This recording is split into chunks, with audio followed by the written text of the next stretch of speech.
Awesome.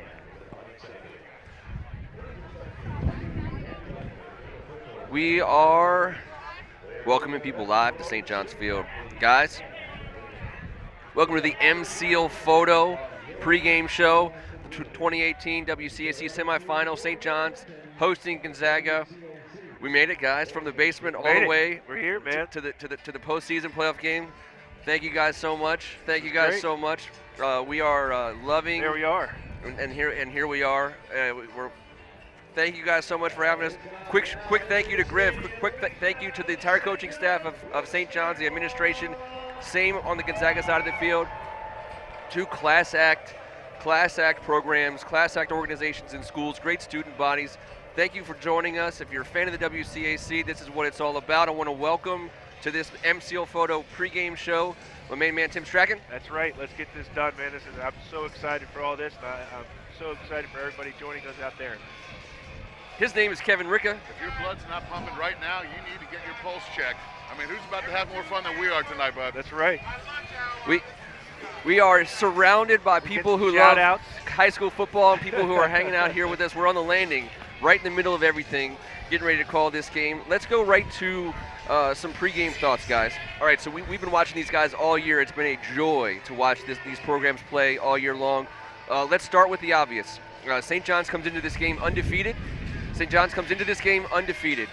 taking on a Gonzaga team that took some losses in this conference, but they played each other last week, and it's the playoffs, Kevin. Yes, it is. Records don't matter, do they? No, I mean, you can talk about St. John's riding a 16-game win streak, 11 straight in the WCAC, but guess what? Everyone's record right now, Ken, is 0-0. And it's win or go home. And this atmosphere right now is just looking like it's supposed to. Purple and scarlet all over the place. This is football weather. It's got a little nip in the air. Some wind's kicking up. You know, this is what playoff football is all about right here, boys. We got ourselves a windy but sunny day. Now, we know that last night DeMatha hosted Good Counsel in the other semifinal game for the WCAC first round. Real tough weather, which for all the WCAC football fans out there watching, please know it's always our intention to be at every possible place we can be. But watching some highlights from that game last night, the fact that we weren't there this year may have been a blessing in disguise. Yeah. It was disguised pretty well as a monsoon. Yeah. DeMatha took it. And when half of our crew has been on the men these past few days, fellas, we had to suck it up last night and make sure we were good to go today. That's right. You know, game day is of the utmost importance. But I think what we saw and heard about last night's game, you know, big players play big in big games. DeMarco Helms, Marshawn Lloyd. I mean, they had some huge plays, 80-yard touchdowns, 55-yard touchdowns, 60-yard touchdowns. And it block was punt for a safety. Block punt guy for was a safety. all over the place. It was an unbelievable display from some big players on the Mathis side of the ball. We want to remind everybody, First Amendment Sports, you're looking at the anchor team for First Amendment Sports Broadcasting. We got Carol Maloney going to be joining us on the sidelines today, talking to the many people, faces, celebrities even, that are associated with not just these programs but this conference. We'll remind everybody that we are here for football, basketball, lacrosse. We did soccer and field hockey. We'll be talking about baseball, tennis. We're going to be doing it all. We are so happy to be here. If you're a DC sports fan, we talk about it all the time in the basement. There is nothing but positive energy surrounding being a DC sports fan at places like this. If you get sometimes jaded by the Wizards or the Redskins or the Nationals or the Caps, not that you would for the Capitals, do me a favor, come out to a WCAC game. Yeah. Come out and see people who not only just love their schools but love the sport, love the action, love the energy. This is the best. This is the best environment you could ask for. Or click on FirstAmendmentSports.com and take it all in you however go. which way you possibly can. That's a good plug right there, Ricca. When it comes to the WCAC, we like to call it in the basement. We refer to it as the league. The league. And the league today is put in a bright spotlight, and from the looks of it, we're about to be tickled here for the next 33 hours. We are sponsored in the pregame by M-Seal Photo. Check out M-Seal Photo. You can go right to his website. He's been on the sidelines for most WCAC events over the last God knows how many years. He's everywhere. There's like 3 of them. He goes, but he also goes to Montgomery County. You know, he'll be on the sidelines. Public school games. He goes to IAC games. He's everywhere. It's all over the place. And he's down. He's even in the basement. And he's in the basement. I'm looking at him right now. He's down on the field. You are able to check out his photos from all of the events. You can purchase prints right from his website. Again, that's M Seal Photo. Matt the Real Deal Seal. We call him affectionately Pete Schweddy. And I believe his Twitter handle is at M Seal Photo. You got it. And I'll tell you what, he's looking good today in that First Amendment Sports jacket. Geared got up. all new gear and everything, guys. Thank you to the good folks at Under Armour for making amazingly fresh gear and making it available to put our logo on. We apologize in advance for associating our basement brand with the global conglomerate that is. Looking over at an Under Armour sign, everyone knows the Under Armour loves the WCAC, and we appreciate those guys immensely. Kevin Plank was stitching material together in a basement. That's right. With a prototype. Not too far from where we're sitting right now. We'll take that business model and we'll use that advice. We'll go forward with it. The basement is the best way to start just about any great business venture. Let's quickly cover a couple big names from either side, and let's start with Gonzaga. We saw Gonzaga up close and personal when they played McNamara. We've seen them up close and personal in last week's game. They got talent, and it starts. It doesn't end with, but it does start at quarterback. Caleb Williams, Kevin. We talk about it all the time. The guy throws a good ball. Silky smooth. It comes off his hand. It looks like a professional level as a sophomore in high school. He is where it starts and ends. He is the stir that stirs the drink. He is the guy that, you got to defend so much more of the field against that arm than against a typical quarterback that you go against at the high school level. There's a lot more space out there to defend for him. And I'll tell you what, he throws it. It looks pretty. He's accurate. He's got feet. You'll see him retreat today with his shoulders square and with the arm strength, be able to fling it out there. It's a tad bit Aaron Rodgers-like. And, even in this wind. And it's hey, you'll notice it. You're about to see it. But it can't be all on Caleb Williams. His team has got to step up around him. Guys like John Marshall who had that drop right on the goal line last week, which would have been a pure touchdown.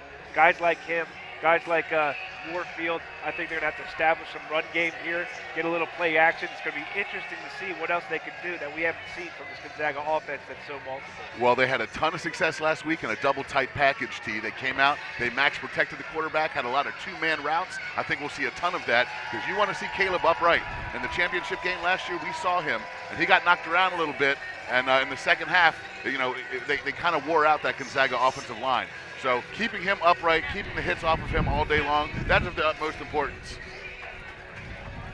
We got some men in purple who are going to line up on defense who have been showing quite a bit all season. I talk about Hunter Stewart on the outside, who has had a pretty halfway decent season. If you're talking about guys who can basically jump off the film, basically jump off the tape. I mean, there's a couple other guys though, Kevin, that you got to always keep your eye on if you're Soljay. Yeah, Hunter played a little outside linebacker all season long. I noticed last week he played a lot of snaps with his hand on the ground, trying to get more of a pass rush out of that spot. He's a fantastic athlete. He happens to be best friends with St. John's own Tremont Morris Brash. They've grown up together. They are as close gets.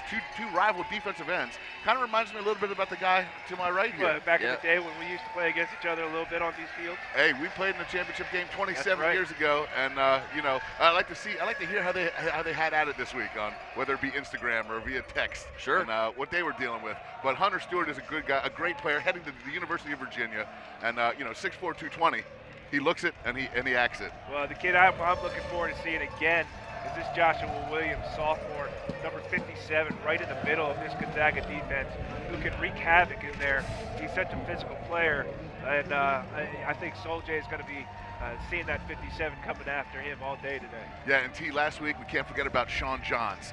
Sean Johns in that third quarter. In that third quarter when Gonzaga turned it up and St. John's sat back a little bit, Sean Johns was all over the place making plays. He was in the backfield a majority of the third quarter, and he had the play when he stripped Soljay rolling out left to cause the turnover. That's Number right. 9 heading to JMU. Let's keep an eye on him today. He's a fantastic player for Gonzaga for sure. Currently out in the middle of the field, number 9 that is, for Gonzaga as the captains making their heads calls, the tails calls, tails never fails. There's also a number 9 I hear for St. John's, Kevin Ricca.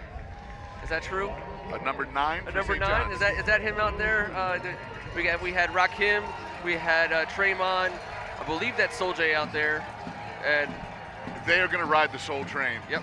For the rest of the next 3 hours here. Everyone's going to get on board. Everyone's going to be line dancing Don Cornelius style, Ken, because this is how the magic happens for the St. John's offense. They ask him to make a lot of reads, a lot of adjustments, sight adjustments on the ball, and it's going to be in his hands today. He's going to make some choices that determine what happens this afternoon. Gonzaga is lined to the sidelines on their end, the opponent's side of the field. The St. John's players are getting ready to take their place on the sidelines. We're going to cut here in a second for the national anthem, but let's see a little hype. Yeah, I can't stand still. I mean, this is Catholics versus, we got Catholics versus transfers. This is like game day. I forgot you're not supposed to read all the signs. Kirk Herbstreit, I forgot my Kirk Herbstreit 101. I got nothing on a t-shirt underneath this jacket. This jacket is staying on today. There we go.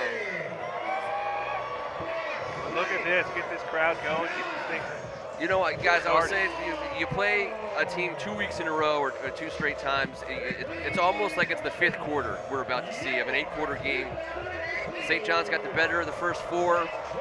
Gonzaga showed something in the second half of the last game that they should want to replicate as St. John's takes the sidelines, comes out to a lot of excitement. This past week I found it funny that I was speaking to a Gonzaga fan and alum, and also at a separate time a St. John's fan and alum.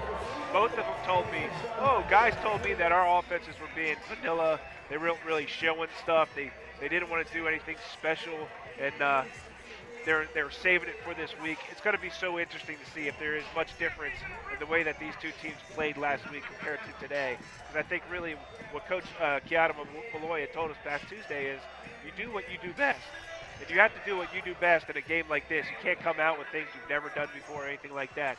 Maybe a package or a player here or two, but I really think we're going to see pretty much what we've seen also all year from this If what we saw last week was vanilla, there's a big old banana split coming out of us right now. That's because flavors, hey, all kinds. We watched film, we saw that there's no chance. And we'll pause for the anthem.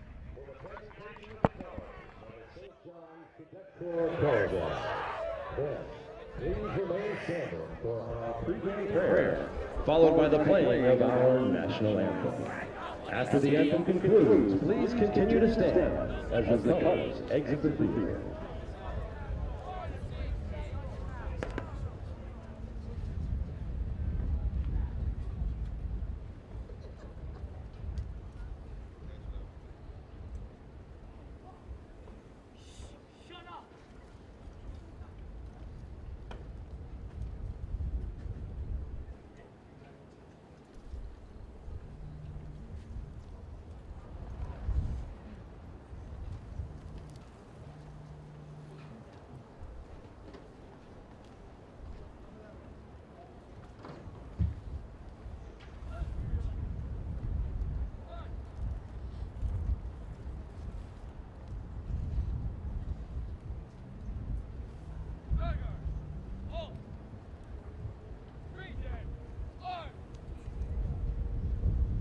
Let us remember that we are in the holy presence of God.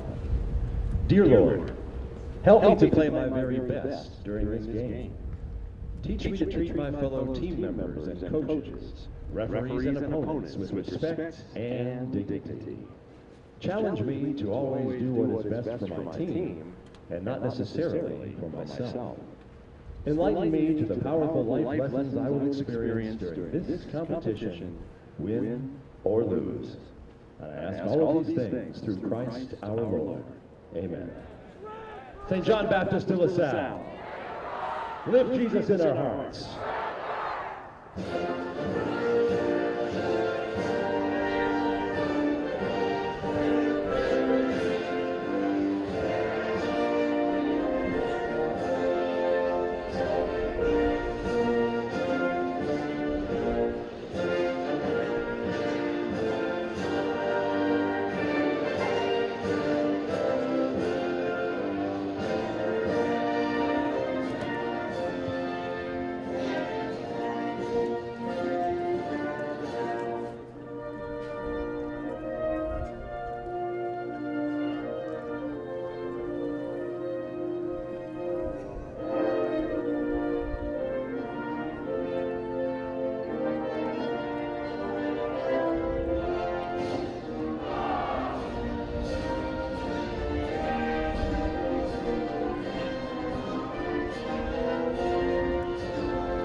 again as the color guard leaves the field. There's a couple names we haven't said before this game that we should. We saw the captains hit the field. Number 5 for St. John's, Rakim Jarrett. Always got to know where he is. Number 33 also went to the center of the field before the game. Tremont. I always hyphenate it the wrong side. Tremont Morris Brash. Tremont Morris Brash. The guys call him Drop. He was not able to play last week against Gonzaga. He is back. You will see number 33 be very impactful in today's game. This guy is going to be lined up at the left defensive end. They move him around a tad bit. He has caused a ruckus all season long. My pick for WCAC Defensive Player of the Year. Hey, we'll notice how he affects the game, whether it be double team or he gets a one-on-one situation. That's a number to keep an eye on. And offensively for St. John's, like you mentioned, Rakim Jarrett, they got into a package last week when they went trips left and they had Rakim lined up to the solo side all by himself. Gonzaga answered with one-on-one coverage out there. They had the young Jalen McMurray on him, number 7. Right. That is something also to keep an eye on. I think that's something that the cadets are looking forward to getting after this week. Can't overlook Ron Cook, who's just done everything they've asked him to do, and he's done it while filling up a box sheet. He fills up all the stat lines, and I guess just before the ball kicks off, I want to say a special thank you to Coach Casamento and Coach Trivers, both of whom were guests on our show this year. A lot of respect for these programs as the ball is in the air, the game's underway. Here we go, boys. That's Malcolm Terry right there. Gonzaga sees a seam. Out to the 25 where Gonzaga will take over. Gonzaga offense goes to work. Dan Ingram right there on the return. Hey, one thing I noticed early last week, guys, there was 2 unfounded, unsportsmanlike penalties called on either team. When I went back and looked at the tape, nothing happened either way. The referees decided that was going to be how they started to gain control of a game like this with the high emotion. Let's keep an eye out for that again this week. Similar guys on the crew. Gonzaga's taking the line of scrimmage. It'll be 1st and 10. Caleb will touch the ball for the first time. Looks like they're ready to go. Picking up where they left off. Exactly. Inside handoff. And looks to be good enough for a first down from here, guys. This is going to be a double tight situation we're going to see for a majority of the day. Yet St. John's is going to have to look back and see what happened, what Gonzaga did in the 3rd quarter, because that's what they're doing right now. One man out wide for Gonzaga right now. Another inside handoff. Nice little slide inside, 2 straight runs. Looks like you got maybe a gain of 4. It's going to be 2nd down. Gonzaga on about the almost the 40-yard line. I think it's important to note right now that Olo Fashanu, the starting left tackle for Gonzaga, not in the game. He's in a booth. They moved Luke Pettibone out to left tackle, and they got some other guys reshuffled on that Gonzaga offensive line. Caleb's going to hold it, and he's going to get met just past the 40-yard line. It's going to bring up a 3rd down for Gonzaga. They did not run the ball with Caleb last week at all. I expect them to run some inside zone with him today. That was proof positive of that fact, and he's got some wheels on the outside. Would you call that a jet? Was that almost a jet sweep motion? Yeah, they do a lot of that. They're very creative in the run game, guys. They use the perimeter very well with the receivers and the running backs. They use a lot of play action off of that in misdirection. It is windy out here. If Caleb's going to put the ball in the air, he's going to have to use that arm that he's got. 3rd down. Looks like a long 3. Caleb's got it, and he is going to be met short of the first down. Did not make it. Huge decision here, boys. Huge decision on the first drive. With the weather the way it is. Well, I think on your own side of the field, this is a real gamble this early in the game to go for it on 4th down and give a short field to a very dynamic offense at St. John's. They're going to bring out the punt unit here. Coach Trivers is going to go ahead and kick it. And smart move. That's the right decision. We might have our first chance here, guys, coming up in a second or two to go down to Carol Maloney and get a little bit of a flavor from field level. Keep an eye on this. Punt coverage was a big deal last week, and the trickery could start. The trickery could start any time now. St. John's expecting a sideline kick, and they're going to get one. There's a clear out. Gonzaga's going to down it inside the 20. Good job from Gonzaga special teams. St. John's got a long field. Let's go down to the sideline with Carol Maloney. Carol, how are we doing?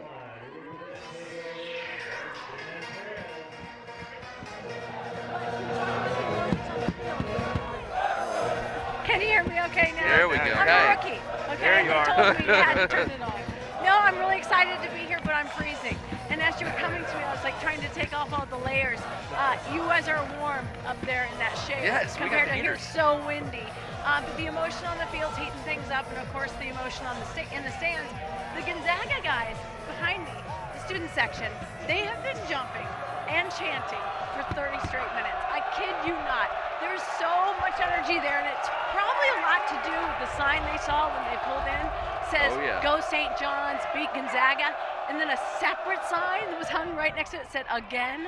So it's kind of twisting the knife that they just beat, the Cadets just beat the Eagles last week. But this is a very historic rivalry. It pits a lot of marriages against each other, neighbors, and it's really interesting that the numbers all time are so close, 46, 45, and 5, advantage Eagles. So a win today by St. John's would make it a dead heat between Gonzaga and St. John's with a berth to the championship on the line.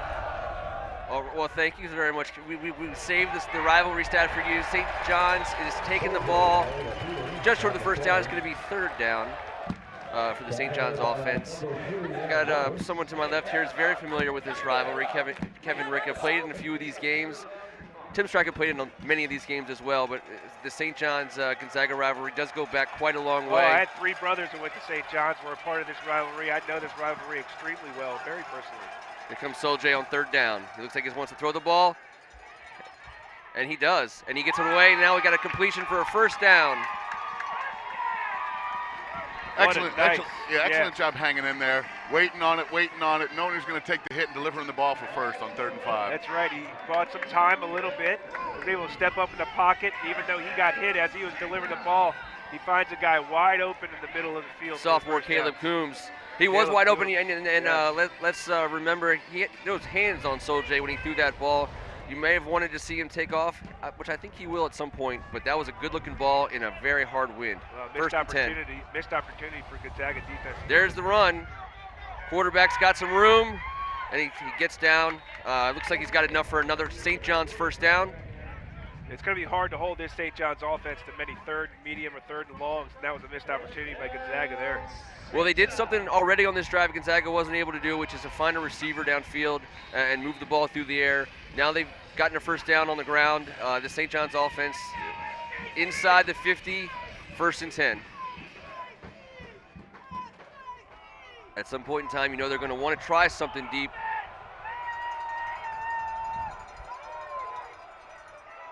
There's the handoff, inside handoff. Smothered. Gonna get stuffed, gonna get met inside. There's your boy, T.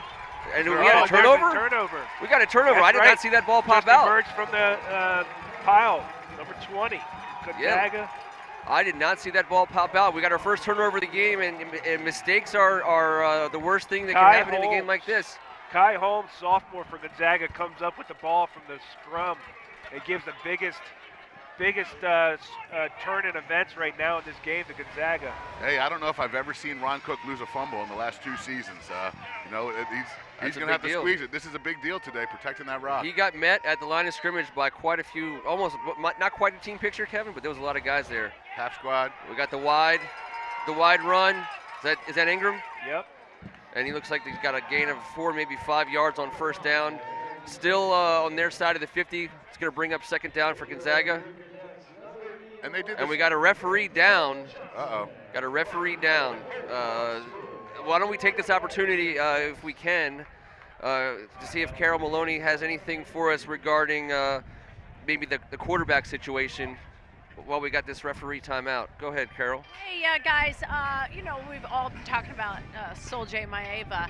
He's the quarterback for St. John's, who transferred here over the summer from Hawaii. He's from the northern tip of Oahu, the Big Island. It's actually the same area that produces the likes of Marcus Mariota, but he wanted to transfer here to give himself a better chance at some more big-time college football offers. He was already offered a scholarship from Jim Harbaugh in 8th grade. Coming from Hawaii, right, and coming here, and this is the coldest day of the year so far. I think at kickoff it was like 37 degrees. It is so windy, though. The wind chill is a factor. The toughest transition for him, I've been told by some of his sources, was actually wearing socks on a daily basis. So he's so used to walking around, and so I think at school they were trying to tell him you have to wear your socks in class at school, and now I'm sure definitely he'll want to wear socks because of this weather. That's a flag. Well, he's going to try to stay warm on the sidelines, and looks like this Gonzaga drive is going to be extended by a penalty. Penalty down on the 30-yard line. The referee who was down looks like he's back up and feeling all right. Gonzaga went to throw the ball. Caleb did that spin move, Kevin. You were talking about it, and he did get the ball in the air. It did float out of bounds. Looked a little uncatchable. But we're going to get a pass interference call on St. John's. It's going to move Gonzaga for the first time across midfield. It's going to be 1st and 10, just inside the 40-yard line. Gonzaga driving in the first quarter. Yeah, I believe they were going after John Marshall on a fade pattern, and I believe it was Amon Greenwood on the outside that just held him up a little bit too much. He was going for a back shoulder, and as he tried to adjust, John Marshall got tangled up with Greenwood. Well, they got him out in the pocket. They tried to roll him out a little bit and use his legs. Warfield, he does get met, but he gets yards before he gets met. It's going to be 2nd down. Looks like a gain of 4 or 5. Hey, someone must have gotten that referee's ear who was down for a second and told him this is a St. John's Gonzaga playoff game, sir. He's back up, he's out there, he's ready to go. Warfield's going to get it again quickly. It was 2nd and short, and it looks like it's going to be 3rd and short. Gonzaga looking to. They try to measure this one. They're going to call it 3rd and short. No, they say 1st down. No, you're right, T. You're right. They did give it to him. I thought for sure they were going to call it short. It was that last-minute surge by somebody in the backfield that pushed him probably over the line. It looked like it even caught Coach Trivers off guard. Jumbo personnel heading in. We got Joshua Williams on the field, Loic Sangwa. This is what they want to go straight ahead. He packs a punch for sure. Gonzaga really trying to put points on the board first today. There's the handoff to a guy who really had a good 3rd quarter last week against St. John's. And Kevin Ricka says that name so well. Loic Sangwa. There it is. He did have a great job. He is their short yardage guy. Now, he had a little mishap down the goal line last week when Quentin Johnson jumped in and stripped the ball from him. Quentin Johnson was all over the field last week, guys. Quentin's on the way. Keep an eye on number 11, the Michigan commit. He caught a long touchdown. He had 3 pass breakups and stripped Loic Sangwa. It was a huge turn of events in the red zone. 2nd and long for Gonzaga. Caleb Williams under center. Josh Williams offset to his right. 3 men in the backfield. Go with his diamond formation again. It's going to be a fake handoff, and he's going to be met by Traymon. It was only a matter of time, wasn't it? Yeah, he had the tackle struggled to guard the edge there, T. Well, the way he came off that edge, it was like a rocket. And I think Caleb Williams it was a play-action pass. He got too deep. If he had stepped up in the pocket, maybe Brass would have gone around him behind, and he would have had an opportunity to throw it. But he got so much depth. Brass was so fast that he got to him before he could even make any kind of an adjustment. Hey, this is a guy that had 19.5 sacks last year in 11 games. This year in 8 games has 15 sacks. They say he's the all-time sack leader in St. John's history. And he's looking for another one here on 3rd and long. Caleb Williams at shotgun. And looks like we're gonna have an infraction by the St. John's defensive line, getting a little bit too anxious. Yeah, they know out of the starting box. That's what a senior quarterback does, though. That was a smart decision by Caleb Williams to try and draw him off sides and get a little bit more advantage to your side. Reminds me about a little about Terry McGann in his days in the Bethesda Flag Football League. Here's Caleb Williams in shotgun. Checking with the coaching staff on the Gonzaga sidelines. They still got a lot to go. 3rd and 13, 3rd and 14. You got to help out on number 33. I don't care if you got a running back or a tight end chipping on him. St. John's brings 4, and they are going to get hands on Caleb Williams, and it absolutely impacts the play, bringing up 4th down for Gonzaga. They have a decision to make. Well, Trey Williams was able to get to Caleb Williams just as he decided to throw the ball. I think he had a crosser across coming from the right side, crossing across the middle. It was going to be open, but because Williams was able to get to Caleb as he's through it, the ball was off mark. Were they twisting on the outside there, Kevin? It was a tough pocket. Down. I did not see a twist. I saw some pressure up the middle, which didn't allow Caleb to step up. He had to sidestep it. And Trey Williams, there's a reason why Alabama and Clemson are all over this guy. He's a junior. Just look at him. 6'2", 310. He's a freak athlete. He is.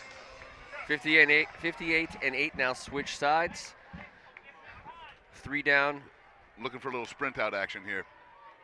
4th and long. Offense stays on the field. Caleb Williams takes a snap. He's got time. He's got to throw off, and it's a completion. It is close, guys. From this angle, it looks like they might have to measure it. I can't see from here, and I don't see them saying for sure it's a first. Good job in protection right there.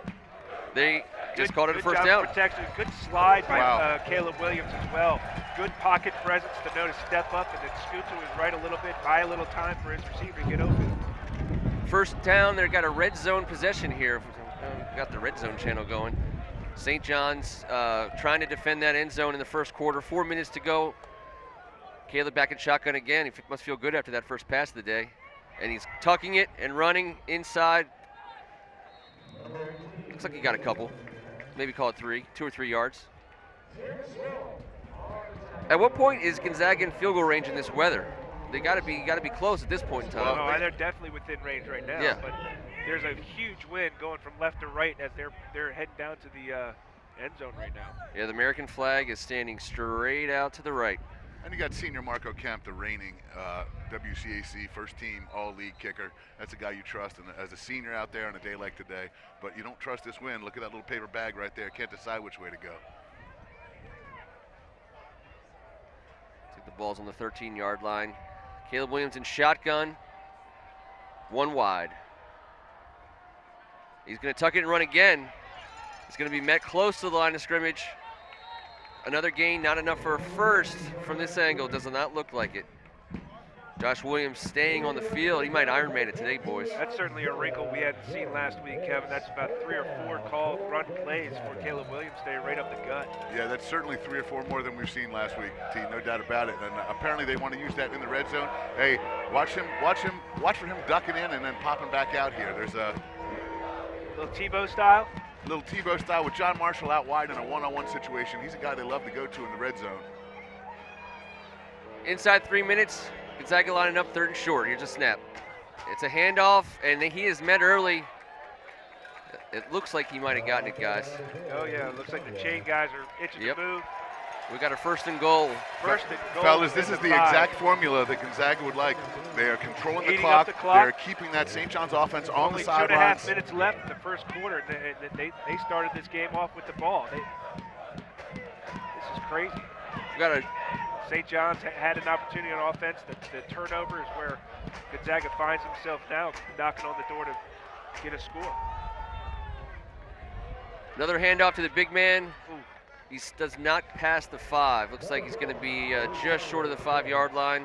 It's going to bring up 2nd and goal. And I think we got another referee down. Tough day for the referees are down, and I want to take this opportunity to say thank you and to promote our good friend Terry McGann, attorneys at law, McGann, Del Pino, and Hughes. First of all, friends of the show, WCAC fans as well. And alum. Injury attorney. If anything goes wrong, when you need a guy, Terry McGann is your guy, and he's been a lot of people's guy. He's been doing a good job in the Montgomery County and DC area for quite some time. McGann, Del Pino, and Hughes, we appreciate you guys. Thank you so much. We look forward to growing our partnership together. Gonzaga 2nd and goal with the 5-yard line. Here they go again. Quarterback keeper right up the middle. Really not going anywhere. This was the situation last week. St. John's in the red zone on defense. They bended, but they did not break, and they forced a bunch of field goals. I think Gonzaga already showed us that they're in 4-down territory anytime they're inside the 30. I think they're going for touchdowns today. They know they need to put a ton of points on the board. They're not ready to settle. That was Greg Hudgens right there in the middle, stopping Caleb Williams. And Kevin, they may be listening to you. There could be a jump pass coming here in a little bit. I was going to say the clock stopped there, and I wasn't sure why. It's running again. 3rd and goal. Hey, big Greg Hudgens, an outstanding kid, one of the best GPAs on the team. He's got Michigan, Tennessee, and the Maryland Terrapins on his list. 6'4", 230-pound, chiseled. This is the guy. Guys, I think they're going to want to throw this ball in. I mean, I know you got Warfield inside the 5. Pass for sure right here. I think Caleb's going to try to throw this ball. Let's see. 3rd and short. Empty backfield. He's going to tuck it, and he's going to run. And I don't believe he's got it. He's at the 2-yard line. We got 4th and goal. And I don't see a lot of activity on that Gonzaga sideline, guys. I don't know. Personnel-wise. I think you've gotten down this far. You got 45 seconds left in the first quarter. You give a little bit of confidence to your team. This is a huge decision. If you go for it, you make it. it's a huge confidence booster for this Gonzaga team. If you don't, And they are going for it's it. going to be an equally huge booster for the St. John's team if they can stop them on this fourth down. I mean, do you see what St. John's shows you and call a timeout and change your mind? I mean, I don't think that's what Coach Trivers is about, but we'll see. If I'm Coach Kaz, I'm hoping they do go for it. Leave some points on the board if they can get a stop. It's like Gonzaga's going to snap it 4th and short. Caleb, now they're going to do a check, and there's the timeout. There comes the timeout. There you go. There you go. Gonzaga that takes the timeout themselves. Drivers wanted to see what St. John's was going to line up in and see what it looked like. I mean, that Smart is a decision by a veteran coach right there. You know, you got to have a play. Let's go down. Play. Let's go down to Carol Maloney while we got this timeout. Let's put her on. There we go. Hey guys, yeah, I just wanted to chime in a little bit about Caleb Williams because the guy has, at last count, 13 scholarship offers. A lot of big-time programs: Alabama, Michigan, Penn State, Florida State. He's had a private quarterback trainer since he was 10 years old. He says he doesn't take days off, that this is his full-time job, it's what he wants, and he kind of leads by example here. He's a sophomore quarterback, 6'1", 205 pounds, 16 years old, really talented, a bright future ahead of him for sure at this very talent-laden Gonzaga Eagles squad, but he sets an example of what you have to do to be a quarterback in the WCAC, and that is you got to treat it like it's a job and have to want it just as much. Thank you, Carol. Truer words have not been said. I'm standing in between two men who embodied that in their days on the WCA field. Gonzaga is WCAC field. Gonzaga is going to take that field goal here, guys. Fourth and goal. Yeah, that kicker does come out onto the field. It's hard to leave any points on the board, off on the field. I'm saying, if you don't go for it, and you might kick yourself later if you didn't try this and at least put some points on the board this early in the game.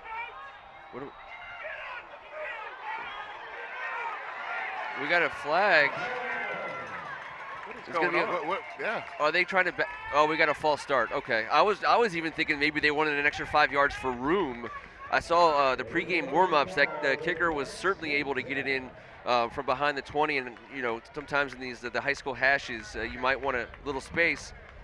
Give him a little more credit maybe, but hey, well, listen, this is Marco Kemp. He's a Blessed Sacrament Bulldog alum. Yeah. And this is a guy you trust here. You trust him to put 3 on. 12 seconds to go in the first. Gonzaga with the attempt. It's up. We got ourselves 3 points. Gonzaga draws first, 3-0. Eagles over the Cadets. We got 8 seconds. We will get a kickoff in. We'll take a break between quarters with basically with all we got. Gonzaga's feeling pretty darn good about themselves, and let's not forget this is a result of a mistake that St. John's made, an uncharacteristic mistake by an upperclassman, ball carrier Kev. Not something he does often. Probably someone's going to be looking to make it up in this game. I think it's been done never. Ball security obviously has had a premium today. I don't see that happening again with Ron Cook, but you know what? Crazy stuff happens this time of year. This is the playoffs. We know which way it bounces, any which. But I looked at they're going to get it right back to Ron Cook, get him right back on that horse, and get that running game going, and that's when they start clicking. Well, really, that was a win-win for both teams, right? Gonzaga gets the turnover, you get a short field, they eat up a whole bunch of time on the clock, they get it all the way down to the goal line. And then for St. John's, they keep them out of the end zone and only allow 3 instead of a huge turn of events with that turnover. Could have been a big turnover if they 7 points. were able to get a touchdown out of it. Feels pretty good, right? If they could have gotten that 7. Better than 7 for sure. St. John's does have to breathe a sigh of relief. I've watched these guys play plenty. They're thinking they can certainly answer. Right, Kevin? Hey, and also, they can, and they want to answer right here if this ball doesn't go out of the end zone. Mordecai McDaniel and Ron Cook both have 97 and 99-yard kickoff returns this season. So you have to get the opportunity. No, and at number 20 is a treat to watch him run. If you're close enough to the field, we talked about it in the basement, he gallops. You can hear those feet hit the ground. He's a track man, fastest man in the WCAC. Mordecai McDaniel is a flash. He's a blur. There he is coming off the field. We'll get used to watching him on defense. As we exit or get through the fourth quarter, once again, I want to say special thank you to Terry McGann and McGann, Del Pino, and Hughes. Attorneys at law, helping out people out of the WCAC for a long time. A lot of people say something bad's got to happen before you need a lawyer. And that's not true. It could be true, But it's always good to know competent, professional attorneys at law. McGann, Delpino, and Hughes. Give them a call. St. John's is going to get a play in before the quarter ends, and it's going to be a wide handoff. And he's got some room. He's up at the sidelines. That's going to be a first down. St. John's is going to start the second quarter. No, there'll be one more play. It goes out of bounds. 2 seconds left in the first quarter. There you go, T. You're right about that. We're going to get another play here in this quarter. Cam Ross must have been upset about the fact that we said Mordecai was the fastest guy in the WCAC because Cam Ross is right there with him, fellas. Right. He can fly. Huge touchdown last week, late in the game against Gonzaga last week for him, Kevin. Yeah, you got to call that firsthand with Tony Lamarzi. Yeah, I did. The senior leader, that was his 10th on the season. 2 guys with double-digit touchdown receptions is crazy at this level. We got another wide run. Rakim Jarrett with the ball in his hand as the first quarter comes to an end. Gonzaga does make a play. Looks like pretty much no gain. We'll call it second in a long 9, maybe even a legit 10. As we go from the first quarter to the second quarter, let's take it back down to the field. We are joined by Carol Maloney once again with a special guest. Yeah, hey guys. I'm here with Rosemary Peters. This is Soul J, his mother. Hello there. Hi. We were just talking about how cold it is coming from Hawaii. Have you ever experienced anything like this before? A little. We used to live in Utah and Vegas. So. I didn't even know it was her. I went up to the stands. She had only like this much of her face. She had her hood on. Hey, can you take us through, just I know it's in the middle of a game and the emotions are high, but can you just take us through the decision to move your family here and help follow your son's quarterback career? He made it on his own back in January when he came out to take a visit to the school, and then we came back in March, and he told me pretty much on the plane ride, Mom, you're gonna fall in love with it, and I did. And then he came out here in June, the beginning of June, and the plan was for him to live with my cousin-in-law, and then we decided in mid-July that we were gonna come as a family and support him. So. That's pretty cool. What do you think of the traffic in DC? It's pretty crazy. It takes an hour to get anywhere, right? Not where you're from. When we're in Hawaii, it's not as crazy as here, but we have had to adjust to a lot of the living styles here, but we made it work. So what's it like for you as a mother to be, especially a game like this with the championship berth on the line, to sit in the stands and watch it when you've sacrificed so much? It's emotional. It has its moments. It has a lot of teary-eyed moments and a lot of ups and downs, but I'm proud of him overall. And he plays for not only for us as a family, but for our entire family and my parents and my in-laws back home. And it's been a real blessing for us overall. We know that Heavenly Father has blessed him with this opportunity, and we're blessed as a family. I've heard from so many people that he's just he's such a kind-hearted person, that he's kind to all the different grades and boys and girls that he goes to school with, and he really is. It's been a special addition to St. John's community. I would say it's vice versa. He's been blessed with this opportunity, so he just wants to give back and do it. Be the best example he can be, especially being in the limelight that he's in. So. We've heard a little bit from some people that he hates wearing socks. Yeah, True? He does. It's been his way back home. He's been like that as a child. He cuts his socks. He does all kinds of things. He uses mismatch socks. So when he uses it, I'm glad he does. But other than that, it's baby powder all the time in his shoes. Once he gets through a DC winter, he's going to love those socks, man. I hope so. All right, back to you guys. Thank you, Rosemary. Thank you. Oh, that was awesome. From the mother to the son on the field. What's that? At least he uses baby powder in his shoes if he doesn't wear socks. St. John's is driving. First and 10. There's the handoff. Finds some room around the side. It looks like Ron Cook with a firm grasp on the ball. He's got such great vision. Yep. Ron Cook has great vision. We got a man down. Inside that line, he can get through the first level, but if it's not there, he's able to shift over a little bit, find that hole, and get a little bit more out of each carry that he gets. St. John's with what looks like an offensive lineman is down. That's Elijah Williams, the senior. Looks like he's holding his shoulder. Yeah. This is the one thing that we hate. We talk about all the time. Any injuries at this time of year, especially to a senior, it makes us all feel sick. So let's say a little prayer that he's going to be all right. Speaking of, we had some inactives today, Kevin, on both sides. Yeah, on the St. John side, number 99, Braden Baps, recently committed to Vanderbilt, has been out of school the past 2 days and was not able to go today. Keelan Robinson, we've all missed him all season here at St. John's. Alabama commit. Alabama kid, senior year, has a knee injury. In fact, he's waiting. They can't figure out what it is. And when he goes down to Alabama for his actual visit after he's committed, he's going to meet with Dr. James Andrews to take a peek at the knee. I thought that was pretty cool. That's pretty awesome. And on Gonzaga's side, they had one major inactive. The tight end. Yes, T mentioned Olu Fashanu is out today. And, hey, when they went double tight last week, their tight end that they brought in was number 81, a junior named Connor Fagan. I also saw him inactive on the sidelines today. So we'll keep an eye on who that double tight end is. But those are the inactives that we've got for the rest of the day. Second in a chunk, call it 7 yards. Soldier in shotgun, and we got a flag on the field from deep in the secondary already, and I don't know. I'm trying to understand. It looks like maybe he might be on the sidelines. We got some communication between the referee and the sideline warning. Sideline warning. Okay. On the Eagles. Lock it up. Gonzaga's got a busy sideline. We've seen this during the season, and and they'll get it under control. Soldier with the throw.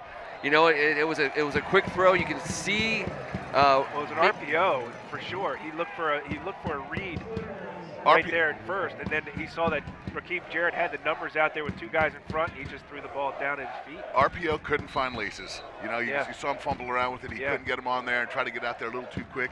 He's very good at this, but you got to get that. You got to get those laces right or get. And he was throwing right into the wind. Third and 7.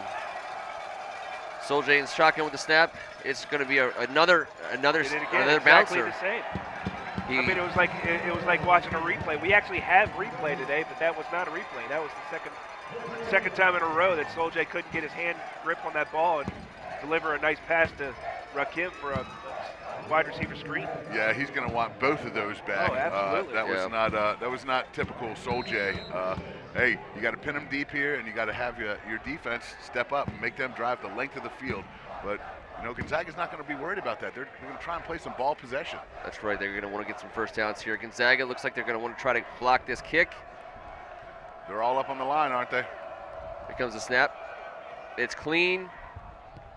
And it looks good. You can see that wind play with the ball. It's going to get right there, and he spins out. Looks like Ingram spins out, and he's going to get positive. This is what we've seen him do all year. That ball could easily have been pinned inside the 10-yard line if he lets it go. Instead, he spins out of a would-be tackler, and they get to the 25-yard line for 1st and 10. Caleb Williams once again with a chance to helm a Gonzaga drive and keep that scarlet and gray offense off the field. Listen, here comes the max protect, guys. They're going to run it again. T, I feel it. I feel this is the drive. They're going to want to take a chance after a first down or two. A huddle. We don't see a huddle too often. They're going to start this drive off with a huddle. Here comes Caleb in shotgun. Gonzaga fans are fired up. Caleb's going to tuck it and run inside. I tell you, that is a dangerous place to be. There's some big boys in the middle there, and he just seems to be hunting and pecking. He got himself 2 yards there. I really like that play, man. They love it. I mean, you know what? He's got space until all of a sudden he doesn't. Right. Well, in the zone read, a couple times I think he's made the decision, look, I'm feeling pretty good about running the ball these few times. I'm going to keep it myself, see what I can get. It looked like number 76 might have gotten his pads on somebody there. Oh, Patrick Matton. Yeah, on the right side, right tackle. Caleb back to pass, and there's a spiral again, and he's got a player, a receiver, and that is oh, that's a good-looking catch. It's a good-looking throw. He's got such good, sure hands, John Marshall does. Great protection. Caleb throws a perfect ball where only John Marshall can get it and nobody else, and he makes a very good kind of diving catch to stay in bounds and keep that back shoulder. Keep this series going for Gonzaga. Nice-looking catch there with the foot down. I'll tell you what, we talked about the ball coming out of his hands. He's not afraid to put the ball in the air, and this wind is blowing, and that was a good-looking pass. He's going to tuck it and run again on first down. John Marshall, the basketball player, the power forward down at Gonzaga, went up and snagged that. He's got strong hands. We talked about the drop last week, but how about that touchdown catch he made in the end zone? Yes. In double coverage, that ball was put where it had to be, and he went up and came down with it.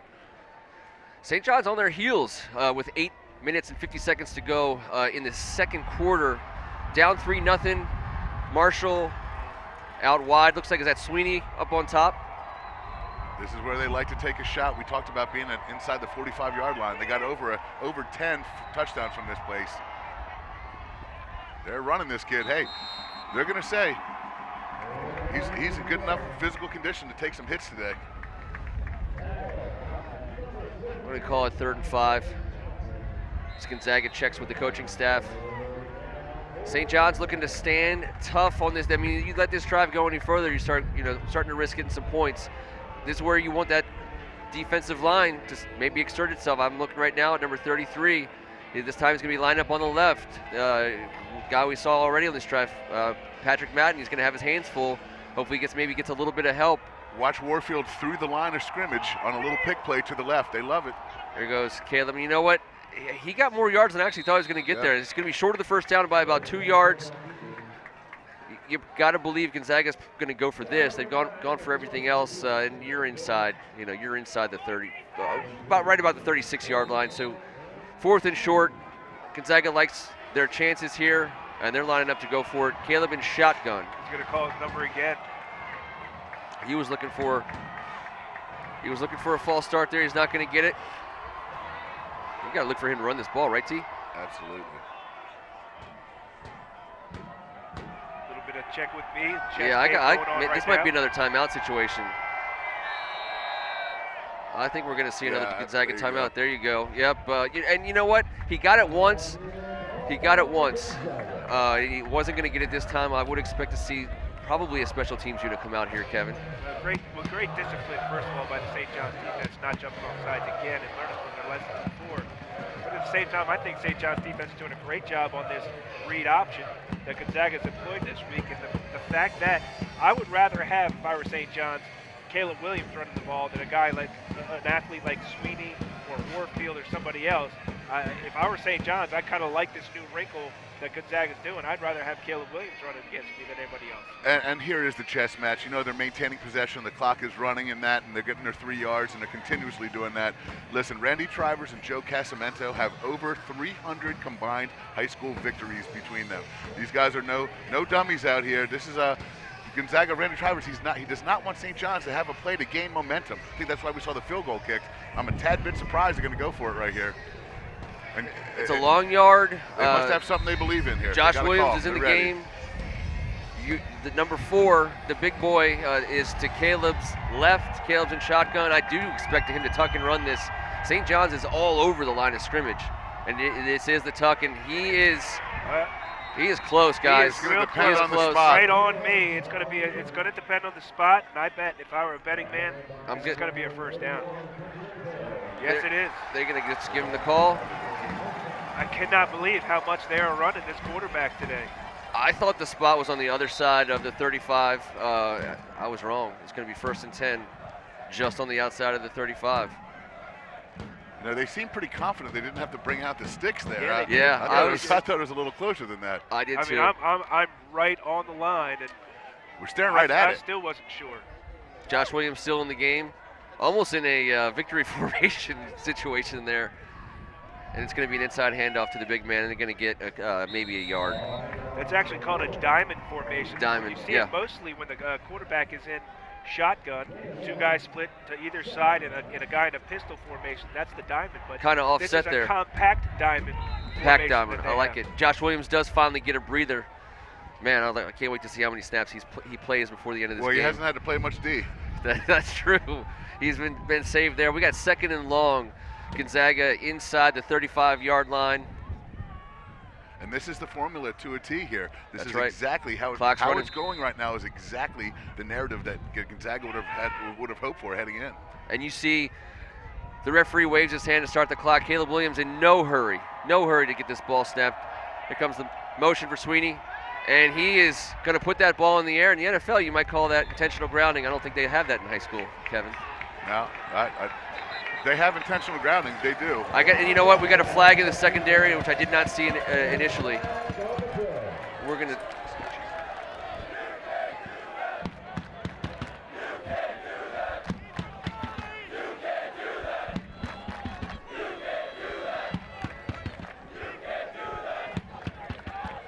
let's listen to these guys figuring out what the situation is. Do they have Do we have a technical difficulty there?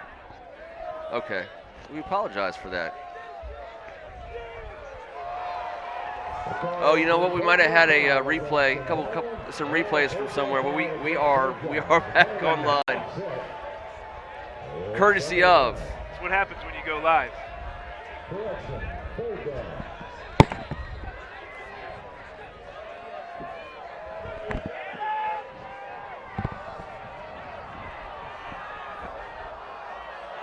We're not getting this game. It's going to be 3rd and long for Gonzaga. Big down for Caleb Williams and his crew here. They're going to go with a jet sweep.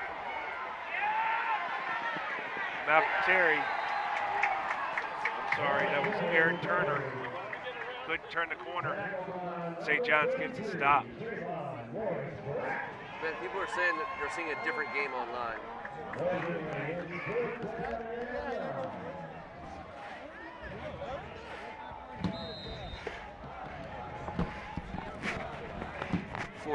We got 4th and long here as Gonzaga is lining up with their offense tee. Caleb Williams staying on the field. I'll be interested to see what they got planned here. This is an interesting decision. Caleb Williams is going to call that timeout, and we are going to assess our situation here at St. John's. We got Kevin Ricka managing. We want to say a special shout out to Ricky Hahn and his family. We see them lining up here to our right. Thank you so much to the entire Ricka family. And I want to also take this opportunity to say thank you to Nick DeSarno and Sean Keegan for Rock Spring Contracting. I want to give them a double thanks, Kev. Give them a double thanks. Ken, because we're clearing out our basement. We're doing some work at our house. You know, we got a baby coming in February. I'm really excited about that, but it's a lot of work.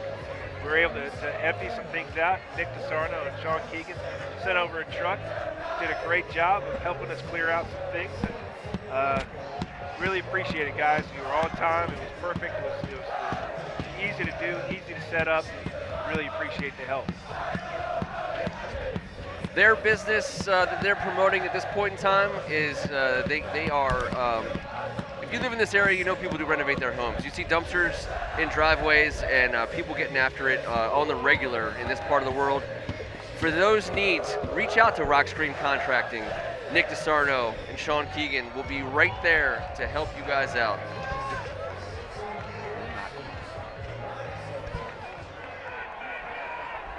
Fourth and long. Caleb Williams in shotgun. He's going back to pass. He's got a little dump off. We got to have a tackle or they're not going to get him. Huge play. We got a big gainer for Gonzaga on the outside. First down. They use the aggressiveness of St. John's defense and their pass rushers to get upfield, and then they just do a little crossing pattern with Aaron Turner underneath, and then he does a great job of using his speed to get away and pick up a huge first down on a 4th and extremely long. 1st and 10.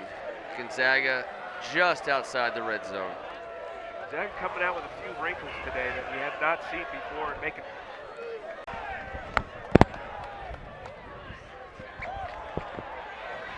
Caleb Williams tucks and runs, and he is dragging a couple guys. I'd say that's his biggest run of the day. Caleb's biggest run of the day. It's going to be 2nd and short.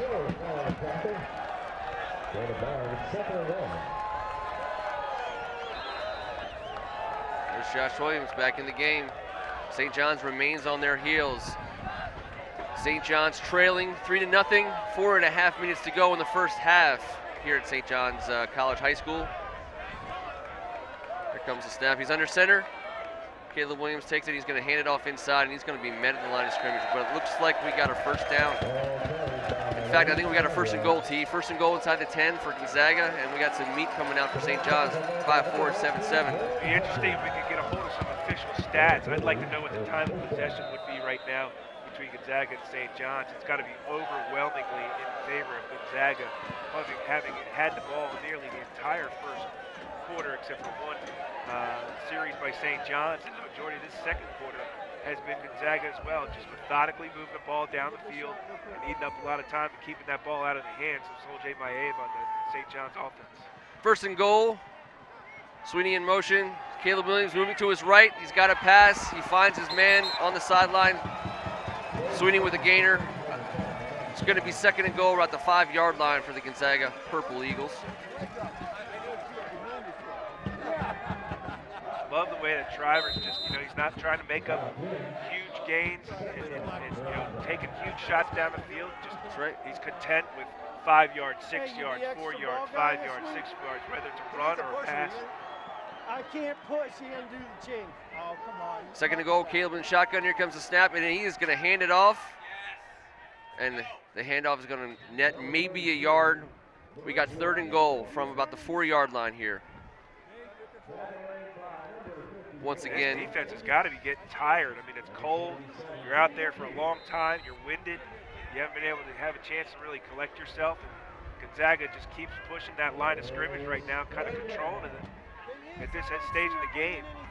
And St. John's defense just probably been on the field way too long. Got hands on their hips, but they got their back to the goal line and trying to stop Gonzaga from putting a touchdown in here on third and goal. Caleb's going to keep it, and he saw a window for a second, and I saw what he saw, and we got a strip. St. John's is taking the ball right out of Caleb's hands. It looks like they're not going to catch him. St. John's with a big play on Quentin Johnson defense. again. Quentin Johnson again. Whose ball is it, Kevin? It's Q's ball, Ken. And Q did that against Marietta to save the unbeaten season earlier on this year at that exact same spot. He stripped the ball last week against Gonzaga inside the 5-yard line well. He's a playmaker. Harbaugh is getting a great one. Back in the days at McNamara, we used to say Quentin's on the way, courtesy of Farside. Biggest play of the game by Quentin Johnson. We now have like a deja vu from last week. Tia, now we got 2 turnovers. Here it is right here. So look, he's trying to gain some ground and fight hard. Oh man, what a play by 11. Hey, right out. The ball doesn't even touch the ground. As Quentin comes back to the bench, he's looking for that belt. He's looking for that turnover chain. And we apologize if we had any technical difficulties there on that drive earlier.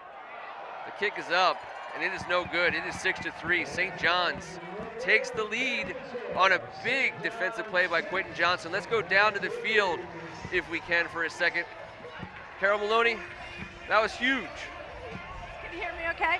Yeah, it was pretty intense down here because I'm on the St. John's sideline, and as everybody was moving over to this end, and you just knew this goal line stand, the St. John's, they're kind of pushing up against it, and then as soon as the momentum switched and people started sprinting down with the cadets to the other end zone, and the place erupted. But as that was going on right here on this side of the field, over in the stands behind me is the Gonzaga folks. Can you take a look and see?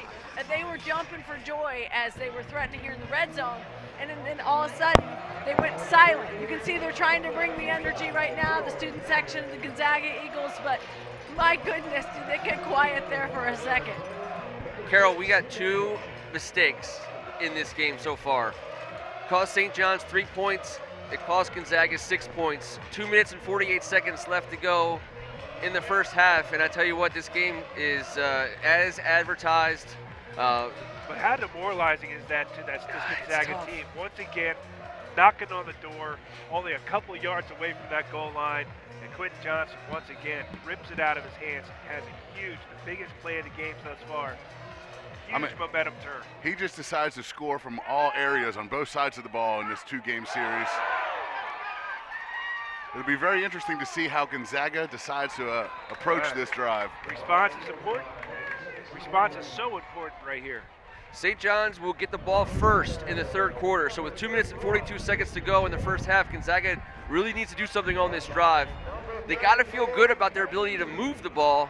They've yet to hit pay dirt over that goal line. And you know what? Their drives, they're not working quickly. Caleb Williams is able to move the ball, and he's been able to throw in this wind.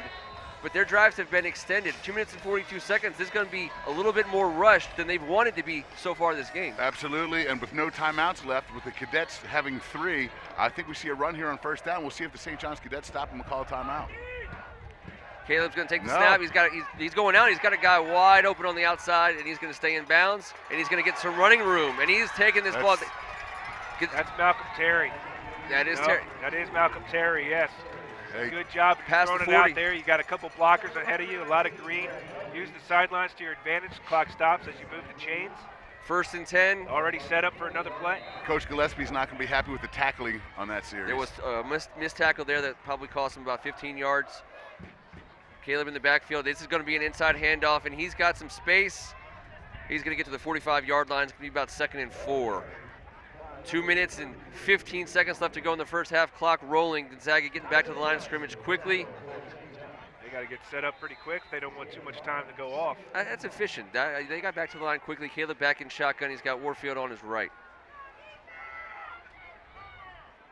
Here comes Terry in motion out. There's that wheel, and he was looking at it, and he's going to tuck it and run. He wanted to go deep. He wanted to go deep. And Luke Hill, the number 7 cornerback in the senior class in the nation this year, got stuck in no man's land. He knew he had the wheel up the sidelines, but he's looking right ahead at the running back with no one near him, and he kind of co-played it. And I think if that ball went to one of the other guys, it was going to be a huge play. They were setting it up. It was off of that last screen to Terry 2 plays ago. They did the same thing to this side of the field, and everybody thought that Terry was going to get the ball, but it was obvious he was looking downfield for a double move. Trips right, Caleb shotgun, 3rd and 5. Minute 20 to go. St. John's didn't use the timeout. Tremont got that edge fast. He's down, and we got the balls in the air, and he's got a guy. Caleb Williams throws a pretty ball. He got about 5 yards too deep. Aaron Turner had a chance. He had a chance because he did get behind St. John's secondary. Aaron Turner was being chased by 3 red shirts right there. He had gotten behind them. It was a really nice pass, just 2 or 3 yards too long for Aaron Turner to catch up to. T, you've seen that throw before. You've taken the little solace in the ability to get a receiver deep and miss him, and obviously you're going to want to have that play back. But they're going to come back, right? So frustrating. But now they know they can get it done. There you go. Mordecai tried to get in the backfield for that block, and the Gonzaga gets a good bounce, but now it bounces into the end zone. It's 1 minute and 1 second to go in the first half. St. John's got the ball. Yeah, Mordecai wanted that one badly. He's got 2 punt blocks, both for touchdowns this year, but then when he held up, it's a little, dicey. It's a little dicey. That would have been a real bad time for a roughing the punter. Yeah, it would have been. He's not just fast, he's quick, and he was in that backfield, and he almost got there. St. John's takes over at the 20.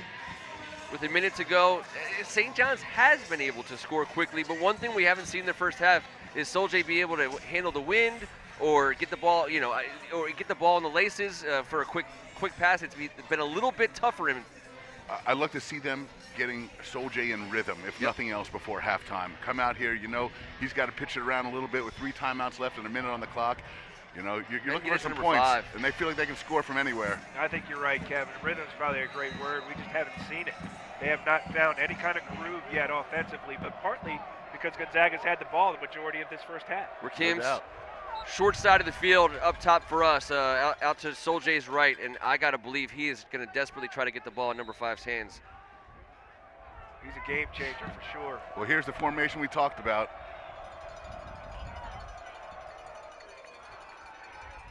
The ball's in the air. He's got a receiver, and not able to hold on to the ball. Cam Ross just had to go down low for it.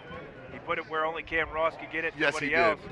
And it just bounced off. He let Cam Ross let it get into his body and bounce off. He certainly threw that to the open space. It looks like it was behind, but I think that was where he needed it to be. You're going with the Soljay 3-by-1 again, Kev. Back in shotgun again. Probably looking for another opportunity, and he's going to move around. He's scrambling. This is where he's been dangerous. He's getting to the outside, and now he's up to maybe about a 4 or 5 yard gain. Does get out of bounds. Clock stops. 47 seconds left. Once again, if you are just joining us from St. John's, we got a 6-3 ball game here. First half almost completed. St. John's 3rd and about 6 yards to go. Still with a lot of field left. I mean, Kevin? Are you going to just try to run it and No, get out of here? No, they're going to try and get the first down here, Okay. and you can tell what type of player Soul J. Maeva is when the whole crowd, purple and scarlet, were all holding their breath on that last little exchange. They're gonna try and get it here, man. They're gonna try and get points. St. John's is super aggressive. They've scored on the last minute of the half multiple times this season. Here comes the snap, and there it is. Now Cam's got it, and he is going to make a play for it, and he is going to be short of the first down. Clock is running. Gonzaga can't stop the clock. We do have a fourth down. You probably see St. John's let the game clock roll. Call a timeout with 1 second to go in the half. Well, you really got to tip your hat to the way that this Gonzaga team has responded to last week's loss. Coming out here playing a really tough first half here. I mean, everything is according to script. It's exactly, except for, you don't script up Quentin Johnson just taking the ball at the 4 and taking it to the house. Aside from that, everything has gone exactly the way the Purple Eagles have wanted it. Well, I think they're going to say we're over here. I think they're going to say the play clock.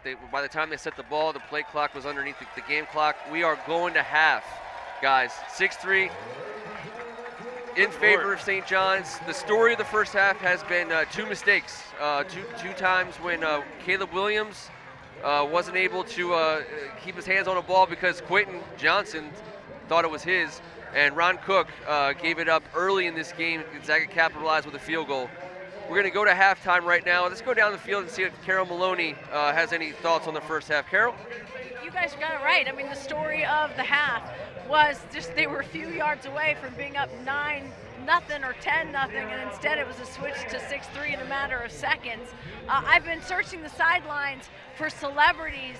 I think it's a little cold. I think everyone's huddled up in the stands, but I found this guy. I just wanted to say hey to this guy. I don't know if you recognize him, J.D. Ricca, brother of Kevin Ricca. What are your thoughts on the first half? It's been an entertaining half. It's old school football here. A lot of wind down here, and it's tough from the quarterback's point of view. It's hard to get this ball through the wind. But, I think both sides are playing pretty well. It's going to be a dogfight here in the second half. There is mistake-free football. That's what's going to treat the Eagles right. We'll see if they can do that in the second half. Thanks for your time, JD. Oh, thanks, Karen. Sounds just like Kevin. I'm getting texts right now that are asking me, how does Kevin do it from the platform up and be on the sidelines at the same time? I was going to say, who is that handsome devil we're all looking at right there? Who is that handsome devil? The wind's affecting everything, including handsomeness, apparently. It must be helping him out. Thank you, In Carol. my eyes. We're going to go ahead and take a breather here at halftime. We'll be back at the start of the third quarter, live from St. John's. On behalf of First Amendment Sports, Kevin Ricca, Tim Strachan,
Back to the second half, the 2018 WCAC semifinal game hosted by St. John's College High School, taking on the Gonzaga Purple Eagles from I Street.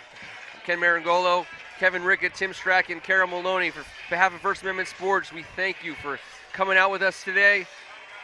A gorgeous day. DeMatha Good Counsel wish they had this weather last night. DeMatha does await the winner of this game.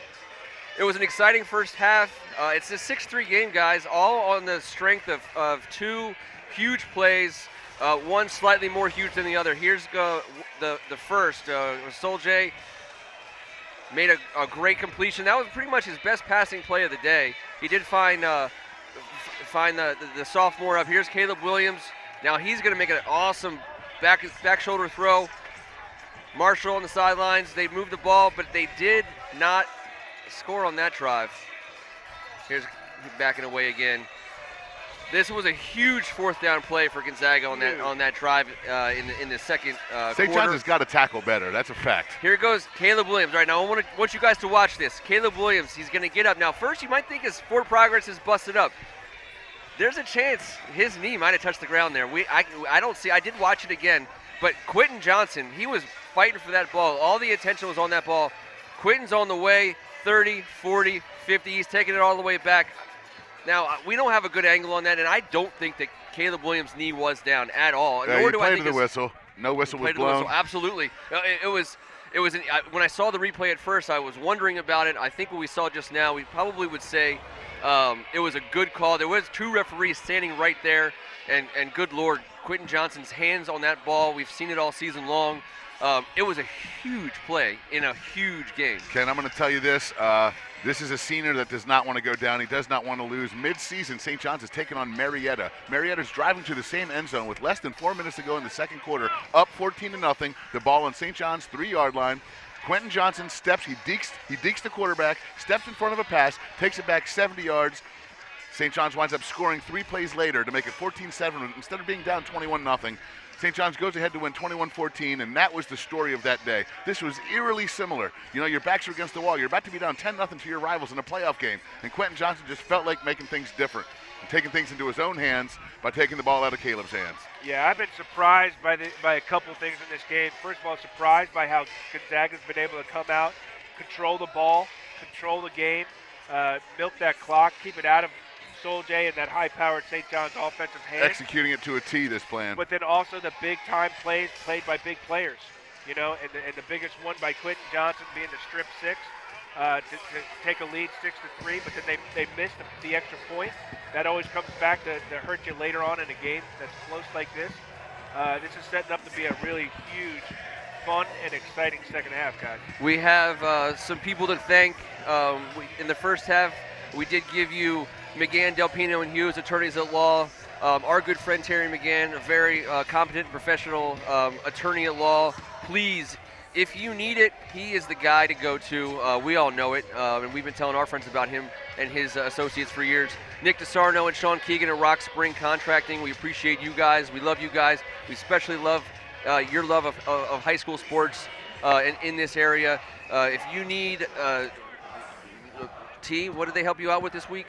Yeah. They came by my house, brought a truck, was able to take a whole bunch of stuff we needed to just take to the dump, you know, all old stuff, and cleared out a basement. They came on time. They brought a truck. They had some guys and cleared it all out in about 10 minutes. It's awesome. We got a couple more sponsors to bring to you in the second half. I do want to say I feel obligated because I love this guy, and I know everyone around here does too. If you went to high school in this area back in the early 90s, you might remember a band called Utris, lead singer Andrew Deeren, class of, or Pride, I should say, Pride at Gonzaga. I know he and his friends are watching us live today. We appreciate you guys. Wear that purple with pride, boys. It's going to be a big second half for Gonzaga. They will kick it off. St. John's will receive. Get the ball first in this second half. Up 6-3. The second half, all season long, has been St. John's half. We've watched it all year long. These guys play 4 quarters. Gonzaga didn't come alive till the second half last week. Now they find themselves way more in a game than they were at this point in time last week, Kevin. Absolutely. It's a totally different story. Last week, St. John's didn't need to have the halftime adjustments that they've been tremendous at all season long, and they came out kind of sleepy. I'm telling you right now, if they come out sleepy, you're going to hear a lot coming from this sidelines because there's no doubt about it. St. John's underperformed in that first half. Yeah, it's a really important first drive for St. John's here to kind of gain some momentum, some rhythm that they just have not been able to find yet in this game. Yeah, and I meant underperformed offensively because that defense obviously held strong in there. A nice play by St. John's special teams. A big man got a squib kick, went down. St. John's takes over just on their side of the 30-yard line. It's going to be 1st and 10 with a fresh clock, fresh half. Another smart decision by Trivers. Keep it out of the hands of the big playmakers for St. John's. Just squib kick it and be satisfied to start on the 30. The wind has shifted since he kicked it out of the end zone the last time. It's now coming from left to right on your television screen or your iPad, your computer, iPad, iPhone. Soljay's going to get a ball now. He's finally able to make a play out wide, met immediately by the Gonzaga secondary. I believe that was Grant Parker, 26 for Gonzaga. It was Grant. Man, that was great closing speed. A surefire tackle. Make a decision to just secure that tackle. Textbook. Whew. If you're Soljay, you got to. Now we got a wide run. Number 5, Rakim. Maybe a yard on that, guys. He looked like he was had some purpose there for a second, and once again. Well, that was Dean Ingram coming in like a heat-seeking missile from a safety spot. Did a great job of going low and bringing Rakim down. Dean Ingram's been a pleasure to watch the games that we've been able to see him. He plays a very sound. He's a ball player. Sound game, yes he is. Yeah, Wisconsin's getting a good one, aren't they? Oh my goodness. Number 6 in purple, guys. 3rd and long for St. John. Soljay in shotgun. He's got 4 wide receivers.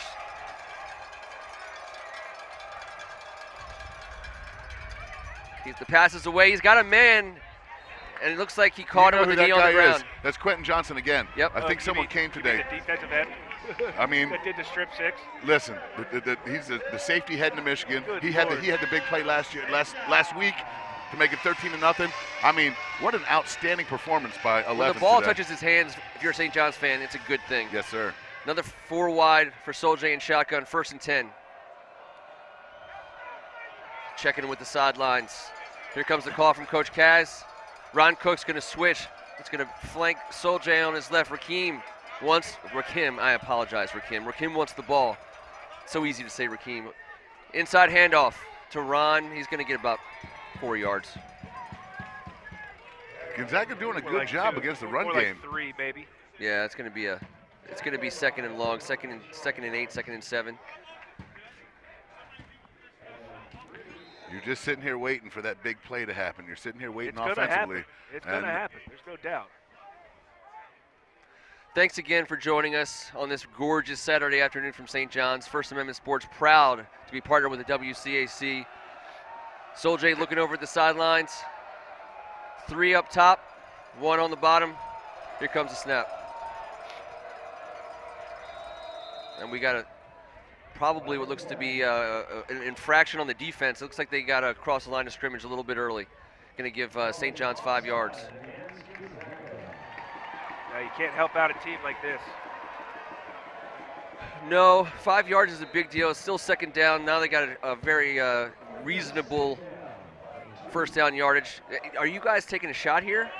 I mean, anytime the ball's right here at midfield, 2nd and short, and you got an aggressive play caller, you automatically think it's time. It's time to take a look down the field.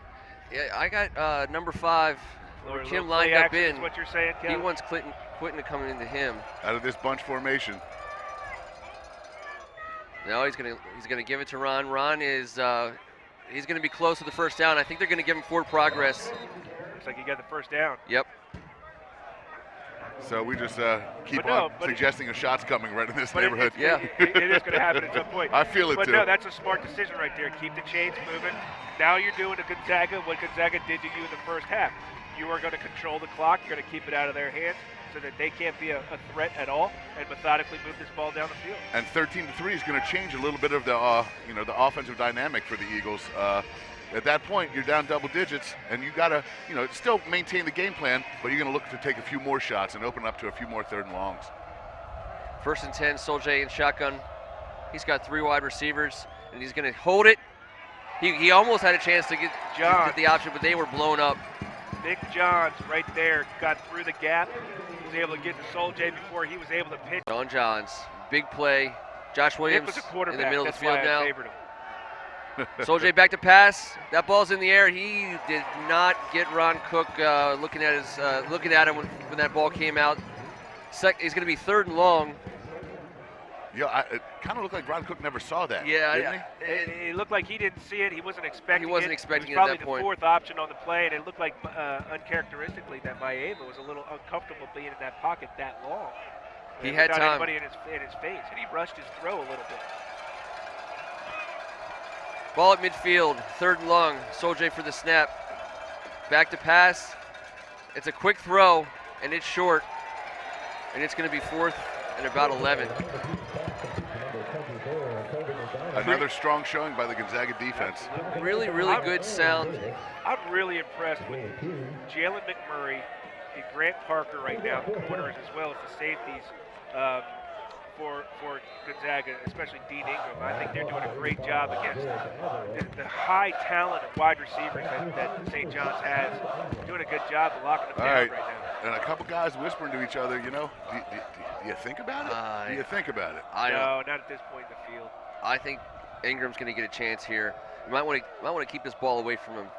He's starting to feel pretty good about his game at this point. Ball's in the air, and it is away from him. But he might be able to get it on the bounce. He is going to take it on the bounce. This is what he does. He's going to get upfield, and he's moving. He's got past the 30-yard line. I'm going to give him about the 31. We've seen him do this consistently. He does not allow He's a confident player. His offense to get pinned. He's an absolute confident player. He wants to make big plays. We've seen that a couple times now in a couple games with Gonzaga where he let that bounce, kind of take one of those fortuitous bounces where he can catch it on the run. That's right. And really get some momentum downfield, give your team some good field position. And the ball bounced his way. He was able to get some speed, and with his sure hands, he was able to get the ball and turn it upfield. Well, he took a 40-yard punt, and now it's just cut it in half. It was only a 20-yard gain. First down, Caleb Williams from shotgun, just on the St. John side of the 30-yard line.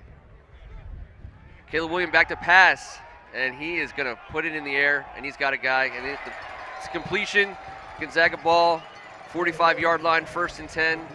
I'll tell you, he does. I credit the Gonzaga offensive line there. Max Pro, Great, 2 guys in the route. great This is what they're doing. This is the game plan. I mean, that was a 14, 15-yard out right there. That takes a while for that to develop. Sweeney singled. Bottom of the screen, Caleb's going to tuck it and run. And he's going to find some room. He's got about 3.5 yards. He's got to run the ball more today than he has the entire season combined. Now, this is a kid with a 96-yard touchdown run this season, so it's not like he doesn't run the ball. We just haven't noticed it, and he hasn't done it in recent weeks. Now, he had, I think, 2 rushing touchdowns against DeMatha in that triple overtime game, but that was more in scramble situations, making plays. Yeah. This is a designed game plan that they're trying to utilize him to control the clock, and he's doing a heck of a job. There goes the patch. We Flea got a flicker. flea Flea flicker, and Marshall is deep. He's got him. And he's got the ball. What a play. What a pass. Gonzaga inside the 10 on the flea flicker. Great pass by Caleb Williams. John Marshall only had a step. That ball was on the money. You know, I was going to tell you guys before the play started, the flag's hanging pretty limp. The wind is not as bad, at least right now, as it was in the first half. Real opportunity there, and here comes the run game. And he gets a couple. Here we go. Red zone situations. Red zone situations for the last 2 weeks have been the Achilles heel for the Gonzaga Purple Eagles.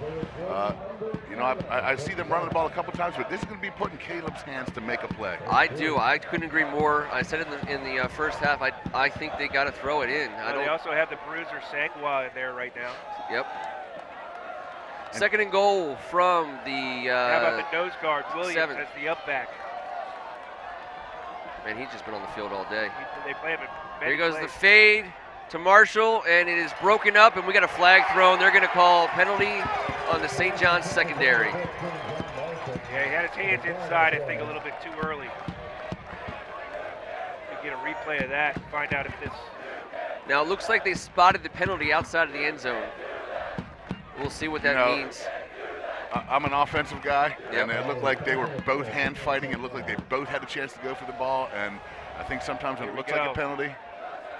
Got his there it is. right And keep in mind, in high school, you don't have to turn around. They were hand fighting. That could have gone either way.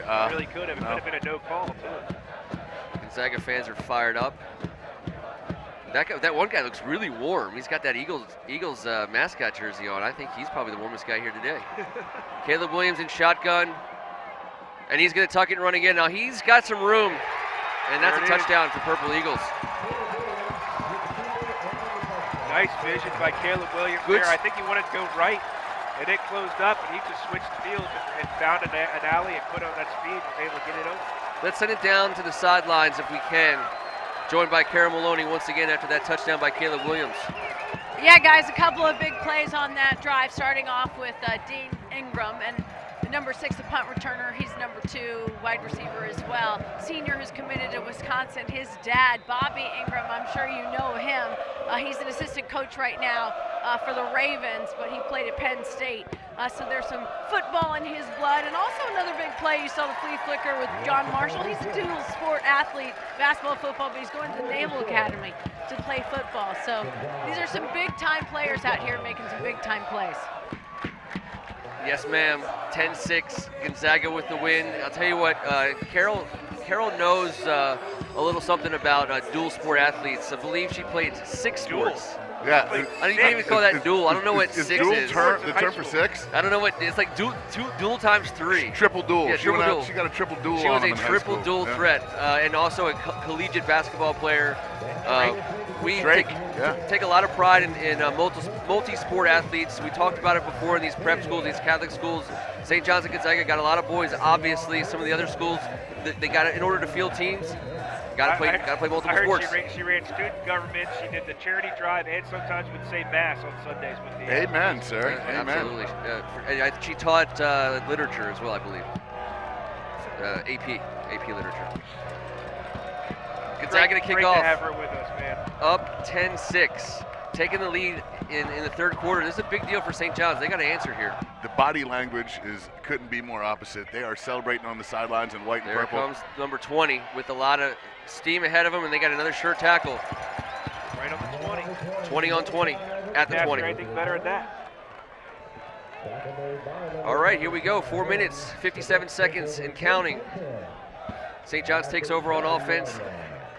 I think you're right, Kevin. I think if you look at this Gonzaga team on that sidelines right now, they got a little pep in their step. They feel good. Yeah, they do. They got a lot of confidence in them right now. And they should. Yes. And they should. They've been executing the game plan to a T. And, the St. John's offense needs to get going. They need to find a little groove. They need to get started here with something. They need to build. I think it's got to be Sol J's legs, personally. Yeah. I think he's got to run the ball. I think you got to get the ball in Kim's hands. Well, that's true as well. He's without a doubt the most dynamic player on the football field right now. And he just has not had enough touches. But I think Gonzaga knew that coming into this game. They've been bracketing him. Kevin, you talked about the 3-by-1 when they put him by himself on the other side. They've got a safety and a corner over him. So Miami just plays numbers, says my numbers are over here. I got to go to the right. And he's not being able to find anybody in rhythm. Yeah, when this usually happens, against CBC this year, they doubled Rakim all over the field. Cam Ross had 4 first-half touchdowns. So, you're going to need someone else to step up here if that's the situation. Can you imagine 4 first-half touchdowns when we were playing back in the day? One guy had 4 in the first half. Hey, listen, he'd give up all 4 right now for 1. I promise you that. The thing about the St. John's program, they play a national schedule. They've been playing big games since the season started. Not many teams in the entire nation have played the level of competition they have. If anyone's built to take one on the chin in the beginning of the third and come back, it's probably these cadets. Let's see what they got.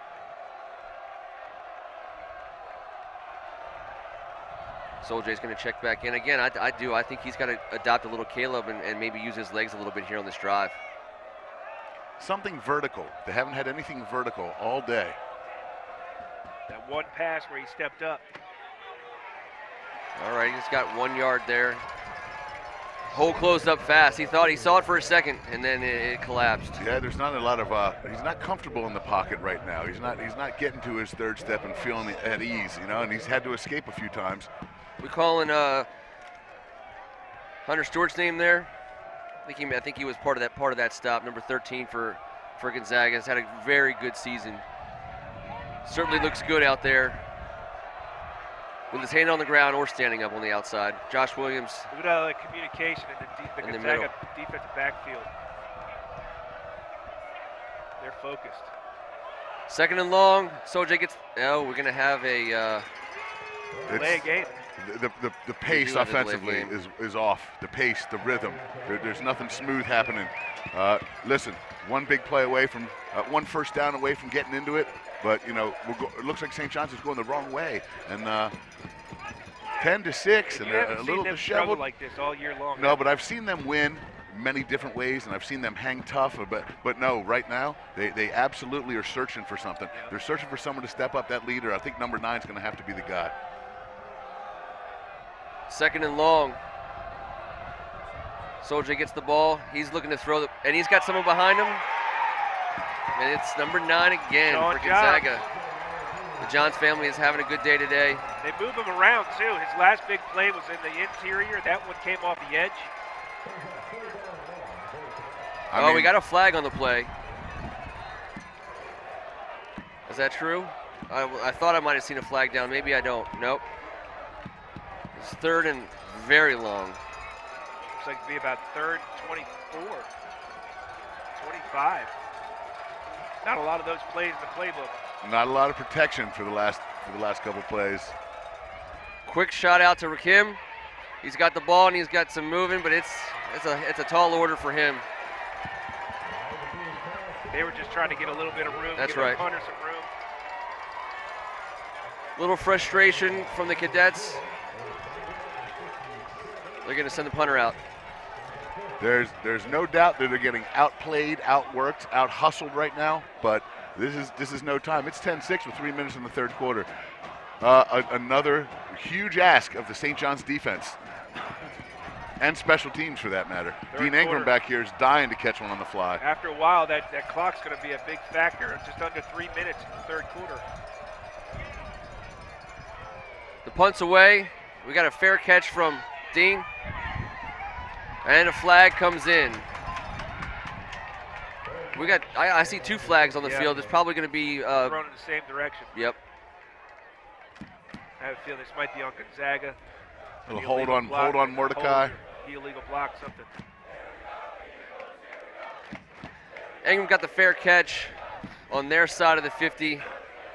It looks like they're going to be moving back some, but we'll see. They got a little huddle. No referees have been injured yet in this half, which is a good thing. 2.5 minutes to go in the third quarter. Hey. That reminded me of Wedding Crashers, like when they were playing football, and it was like, your brother's down again.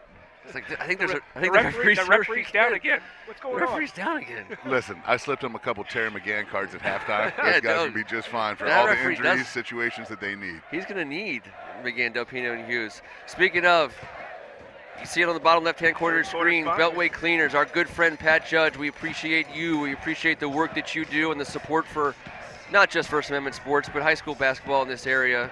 He is a well-known supporter of people from all over the conference. We appreciate you and we thank you. And everyone watching over his place right now. I just got a text. He just showed me the picture of the big screen TV that he's hooked up on. And not only is he one of our finest sponsors, but I think he picked up about 3 assists. Well, we got this huddle and a little bit of confusion on the ground. Let's go down to Carol. First, I want to tell you, I think most people who know me know that I'm a St. John's parent, right? So there may be some bias, but I do have a lot of love for Gonzaga, and I'm definitely going to show it now as I'm going to brave going into the stands. You talk about how the guys are getting outplayed there, the cadets. Well, they're getting out energized here in the stands. I'm coming up to you guys. Here we go. I'm sure you can't hear me anymore, but these guys have been bringing the energy all day, and they're about to tear the house down. So I just want to, what's up? We got the police, so I feel you're going to need them, Carol. Go Gonzaga Eagles! We are the best team in the WCAC. No one has the spirit that we have. They hate us because they ain't us. Amen, damn it. There you go. There we go. This is the energy from It's the internet. stands. It's fine. Thank you, Carol Maloney. Thank you, Gonzaga Energy, Gonzaga fans. They are feeling good right now. They are up 10-6. I thought she was going to go crowd surfing for a What minute. just developed, it looks like a penalty was against St. John's. Yeah, so. they're going to make him punt it again. I did not see that coming. I for sure thought that it was going to be a hold on Mordecai. Here we go. We're going to get another punt out of St. John's.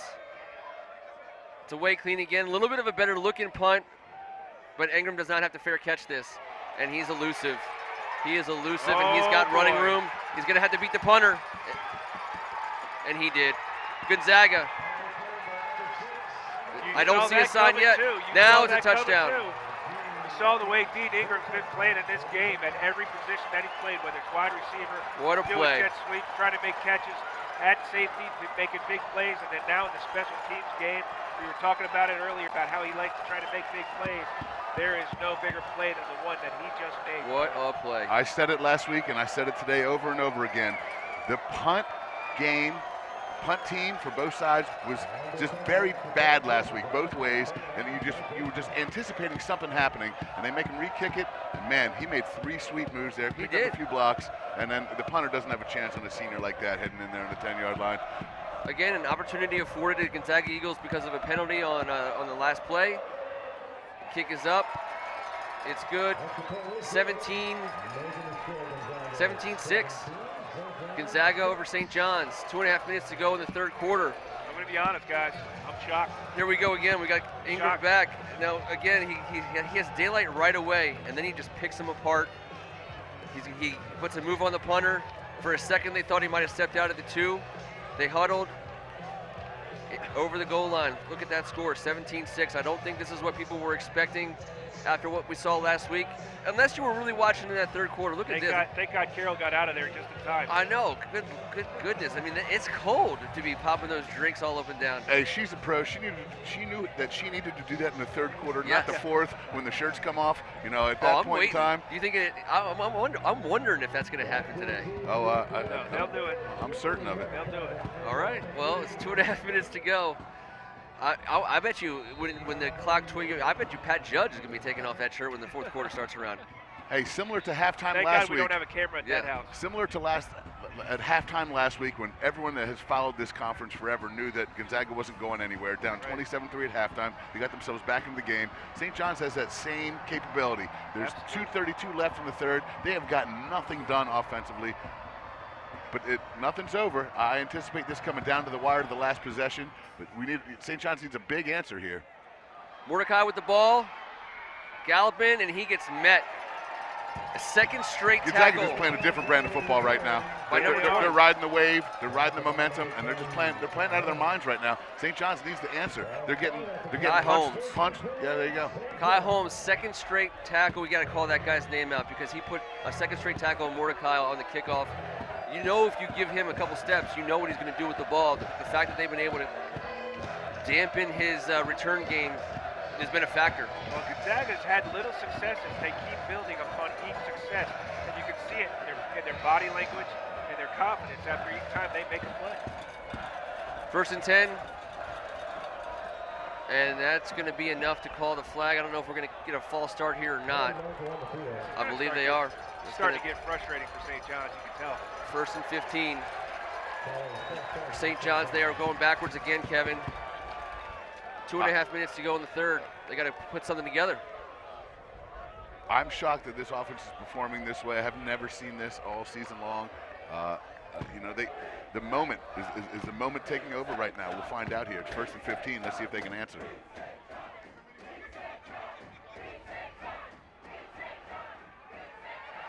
Not much room. Gets back to the original line of scrimmage. Yeah. 2nd and 10. I don't even know if they got that tee. Right. It's going to be second and 13 or so, and we got let's see, we got 4 wide receivers. Soljay is going to have to put this ball in the air at some point. We're going to have somebody come down with it and do something with it. Once again, that 3-by-1. And here we go. Go to that other side, Kevin. It's going to be 3rd and short, guys. I don't think we got enough for the first down, and I don't know if they're going to call this a completion or not. They should have. It looked like a catch to me. I don't know why they're saying no. Something happening at the end there. Did he not possess it all the way to the ground? No, it's a catch. He got it. He got it. We're going to call it 3rd and short. All right, big. St. John's needs a first down for confidence, first and foremost. Huge play right here. 3rd and 3. Soul Jane shotgun, here comes the snap. It's a handoff inside. And it looks like Mr. Dependable. Ron Cook. That's another guy, Kevin, that I think is a guy that this St. John's offense feeds off of when they need him most. He's the guy that comes up with a play. Maybe he's somebody that start getting things going for this. Haven't seen any screen be effective against these guys yet, but at some point in time, that's where I'd go. Soul J with the ball, and he's going deep. On the sidelines, the target looked like it was Rakim Jarrett. Ball was thrown out over his shoulder and out of bounds. Once again, Jalen McMurray doing a great job covering one of the best, if not the best, wide receivers in this league. Yeah, Rakim did not get past him. He was not open, so to speak. 2nd and 10. Minute to go in the 3rd quarter. St. John's down 17-6. Rakim's going to take a breather. Dean Ingram back in center field for the Eagles. And here's another deep one, or a good. Oh, and he just missed Cam Ross. Just missed Cam Ross coming across. In a what was that? Just between the safety and the corner there, Kevin. He found a little pocket. Yeah, he tried to dip it into the void right there. Just missed him by a yard or two. Like all day long, the rhythm has been off by a step. They haven't gotten it together. They haven't. This offense that has run so smoothly, you got to give credit to the Gonzaga defense. Yep. You know, they're playing absolutely within themselves, and they're not allowing the big play, and they're not giving up anything inside. Mordecai over by the St. John student section trying to get them loud. 3rd and long. Soul J back to pass, and he's going to be scrambling. He's going to have to move, and he's going down at the 20-yard line. Hunter Stewart leading the charge. And a name we have not mentioned much today, Wette. Joe Wette. Joe Wette as well. Oklahoma commit. St. John's back to punt after a big-time stop by the Gonzaga Eagles. Interestingly, though, they got Sweeney back, I think, to receive. I don't see Ingram this time around. You know, they might be looking to send the punt block team in there, but I still don't get it. They smell blood in the water right here, though. Yep. This is the time. You know, if it's going to be time for Gonzaga to step on St. John's neck, this is what they want to do. A really good-looking punt. Taking Sweeney back, and they're going to bring him down to the 32, 33-yard line. St. John's coverage comes through on this time around. Gonzaga will take it over. Will be 1st and 10. I wonder if maybe Ingram's a little dinged up. He was not in on that last play defensively, and he doesn't look like he's coming out right now on offense. Here comes a steady dose. Caleb Williams tucking it in. Yep. Maybe Warfield, Sangwa. Looks like we're going to get one play in before the end of the 3rd quarter. You know, and I feel like my stomach is tied in a knot. Hey, I did not expect it to be this tight throughout. I don't know why. We should have.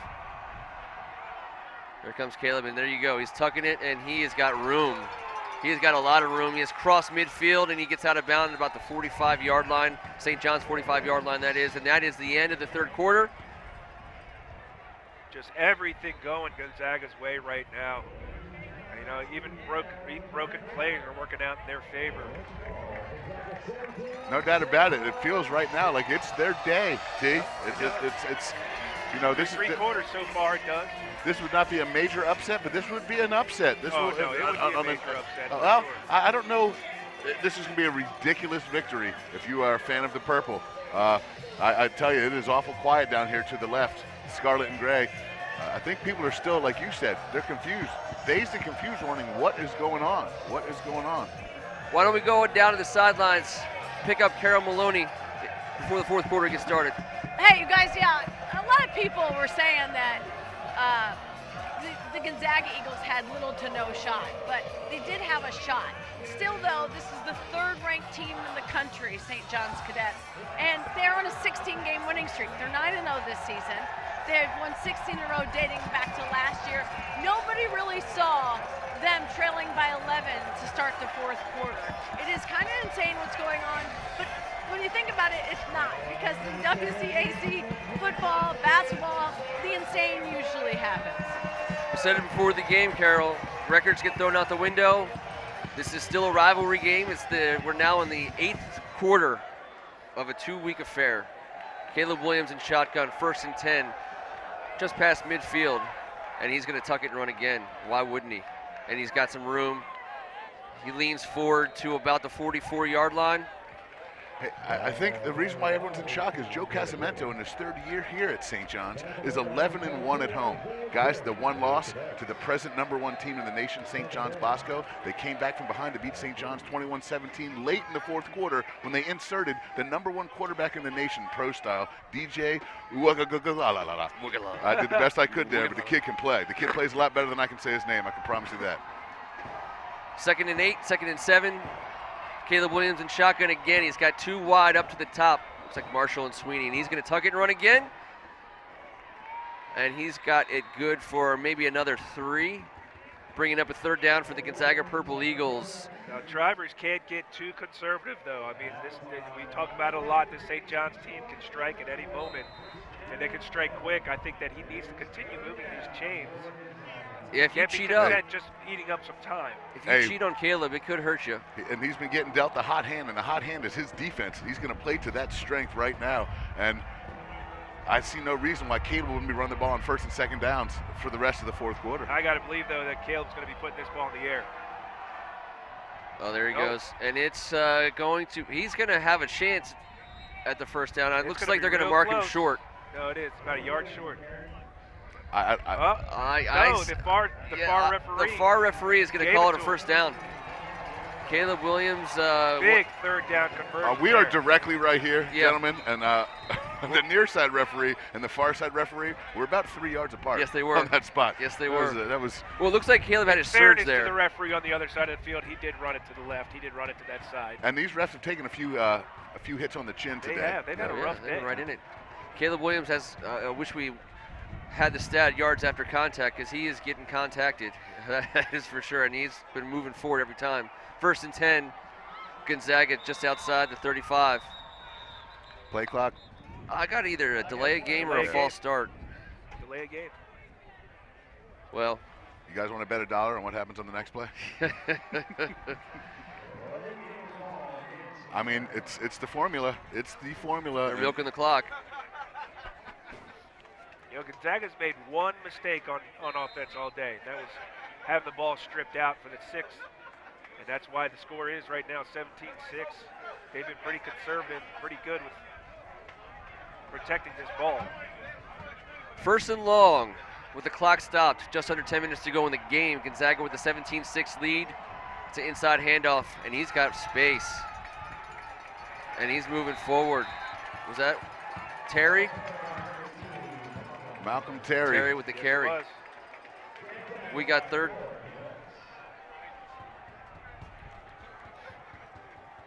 I mean, the St. John's defense has been on the field, it feels like 90% of the day. I mean, it's, you know, I think they're playing fantastic. They're looking for a little help here. St. John's trying to put something together. I mean, you can't ask Quentin Johnson to do much more. 2nd and 5. Caleb back for the snap. Inside handoff again to Terry, and he's got room. He's outside, and looks like he's going to have enough again for another Gonzaga 1st down. Call it the 25-yard line. Gonzaga driving. They get into field goal range here, T. I don't think they might be. They're almost out of 2-down territory come 3rd downs inside this part of the field with Coach Trivers. Yeah, they got a good kicker. They could just pad this lead a little bit. 1st and 10. 2-score game right now. Why don't we take this opportunity to say thank you to our friend James Madden and his company. You'll see their logos for the next couple of weeks. The Maddens are strong supporters of the WCAC. Number 76, we've already brought up his name. They're proud of him today. Right tackle as Terry gets the carry. Oh yeah, Patrick Madden's been doing a great job. He sure has. Well, been lined up against Morris Brash a lot of the day. There was that one big play Morris Brash had early on in the game, but hasn't been able to make any of those plays here recently. Hey, we're going to see how aggressive Gonzaga gets here. 2 defensive backs brought out, 2 beefy linemen put in. You got a run-stopping package in the game. Now look, if you see Sam Sweeney and John Marshall out here to the near side, this is going to be one-on-one coverage. You got to cover the corner, the back corner of this end zone if you're St. John's, because Caleb Williams can bring the rain in the back corner of that end zone. It might be time to pull it here and let one fly. And he tucks it and runs. Looks like smart play. It's going to be short. It's going to be 3rd and short. They had you full too, Kevin. I mean, you bring John Marshall and Sweeney out here. It's a one-on-one package. But Caleb Williams just does a great job of securing that ball. I just thought it might be time to maybe try and put a nail in the coffin here. And we do have a shirt check, and the Gonzaga fans are living up to their reputation. It is cold out here, and I just looked over and got colder. But good for them. 7.5 minutes to go, 3rd and short. It's a big play for the Cadet defense. And it's an inside handoff to Terry, and he is stopped close to the line of scrimmage. I'm gonna guess and say he didn't get it. No. And they're gonna let this clock run. Coach Trivers is looking like he's keeping the offense on the field. And they are going to put a package in. This is very aggressive right here. I mean, tick tock. Yeah. You know, why not keep it going?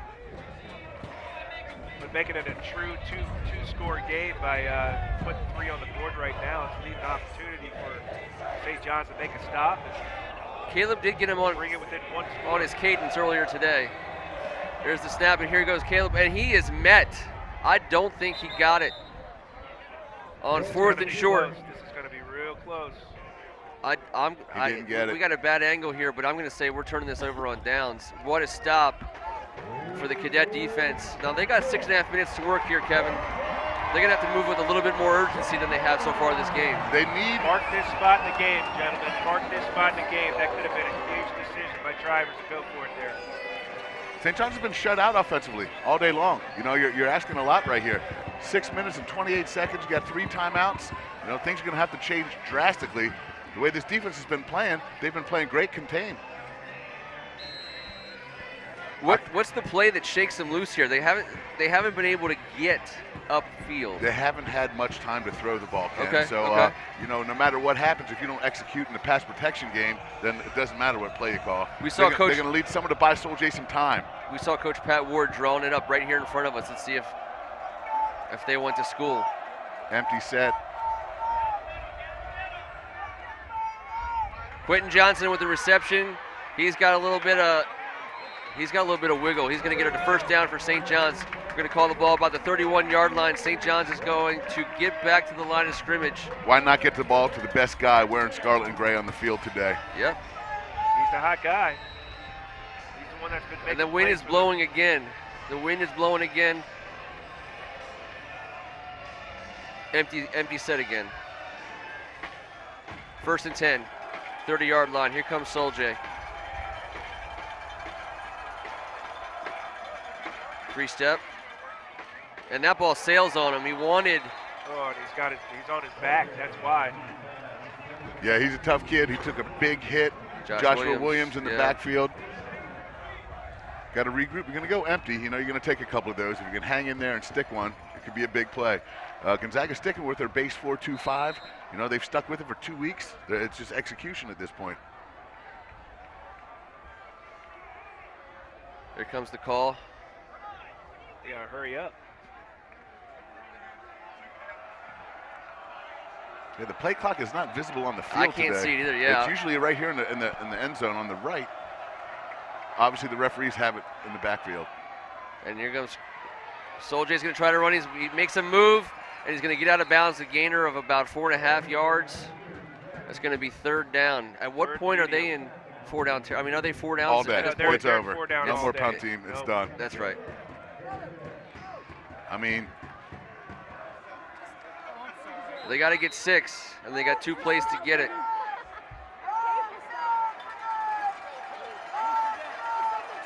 They have him in the slot. Cam and Coombs out far right. Ron Cook motioning into the backfield. A little protection. Here goes the screen to Ron Cook, and he can't get it. Just out of his reach. You called for it, Ken. Yeah, they set it up. It didn't look like.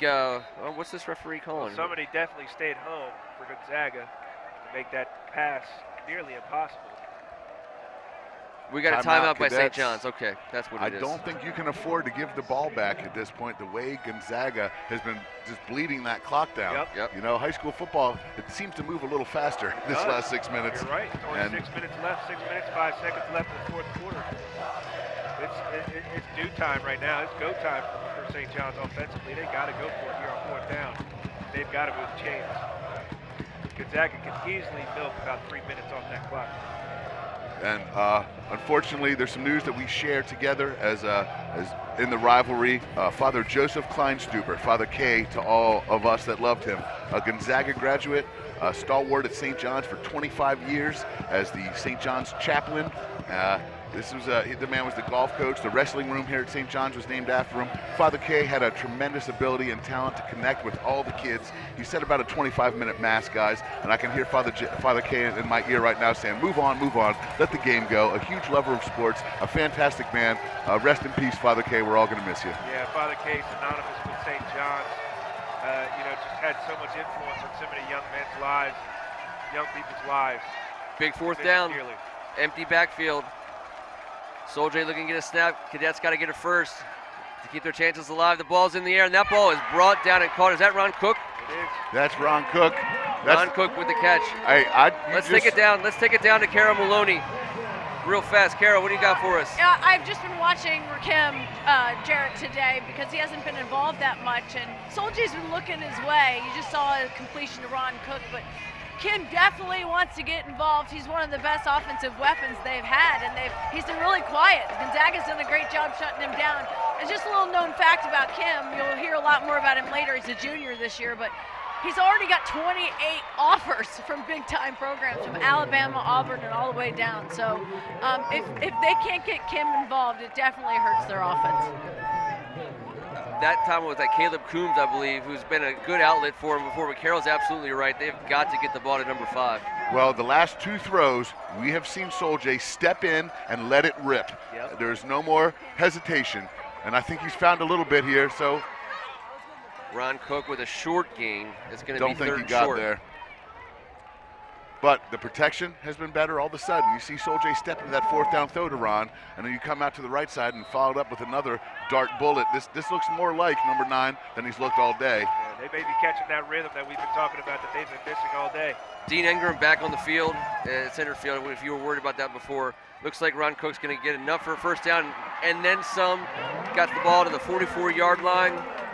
St. John's is driving.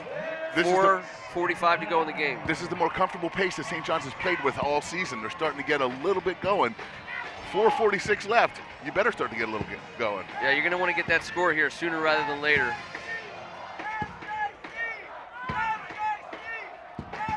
Here comes Soldier on 1st and 10. That ball is, again, okay, that's the play they wanted. Mordecai with a skinny post, skinny slant, something up the seam there, Kevin. He was open. The ball sailed just a little bit. But that's a good play. That's a good-looking play. Yeah, I think he threw it a tad early. He saw him open early. He threw it a tad early. That wasn't thrown exactly on time. Look for them coming back to that, whether it's this series or if there's a next. 2nd and 10.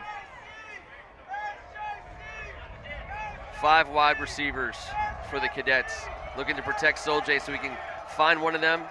And now he's going to run it. He's got to draw, and he's going to get upfield. He's got some room in it. He's moving himself. They tried to pull a Quentin Johnson on him, and he was able to hold on to the ball. I got him getting their first down there. Absolutely. He's tough as nails. He's not a quitter. He runs hard, and he does not want to lose. He did not run like a quarterback there. He ran like a big back. St. John's approaching the line quickly as they set the ball. Clock is running. We are at 4:23 to go in the game. Soldier, once again, looking at 5 wide receivers. Quick out to Ron Cook. Ron Cook's going to get upfield and get out of bounds. Going to be second and short. I want to take this opportunity to say thank you from the bottom of our hearts at FirstAmendmentSports.com to Alan Volk and Andrew Vines, two men who have been instrumental in us being able to get our platform up and give us a chance to reach all the people that we love and who loved at this conference. Thank you guys very much, and a quick shout out to Aaron Jeffers Frazier. Thank you for your fantastic artistic ability and everything you've done for us as well. But yeah, Andrew and Alan, well done, guys. Gonzaga timeout here, guys. I believe that's what I just heard the announcer say. 17-6, 4:10 to go. We got a timeout here. A little bit of a break in the action.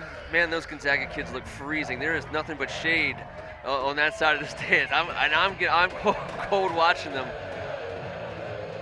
Usually it's well above 90% shirt off. We're at about a 60-40 clip from what I'm noticing. They're not all dedicated. No, it's but I know wherever James Madden is, that shirt is off, and God, I'm sure it's a glorious sight. Terrible sight to see. But once again, definitely appreciate the support of the Madden Inc. Madden Inc. in the house. Game. We got some other people that have been supporting us, and we're gonna. Your boy Chad. That's right, Chad Barnett.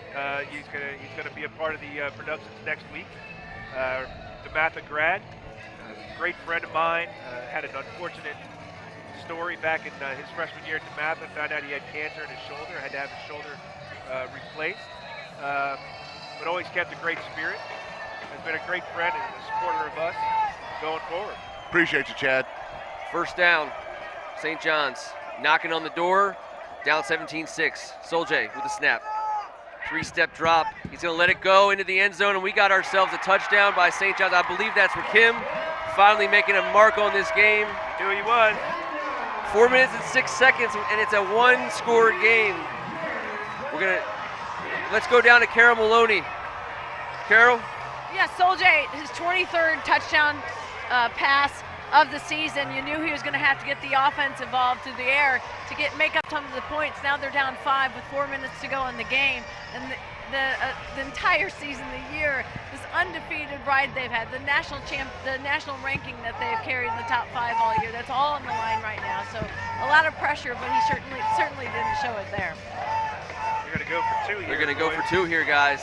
Make it just a field goal away. I'm going to tell you, we said it last week, Gonzaga comes up in this man look and plays a press coverage. Look for St. John's to go to the option that was defended properly last time they ran it against them. Another 3-step and a quick ball. And that's going to be a conversion. I want to say Quentin Johnson. And I got a flag. It could be a little bit of business after the play. I'm not sure whose it's going to be on.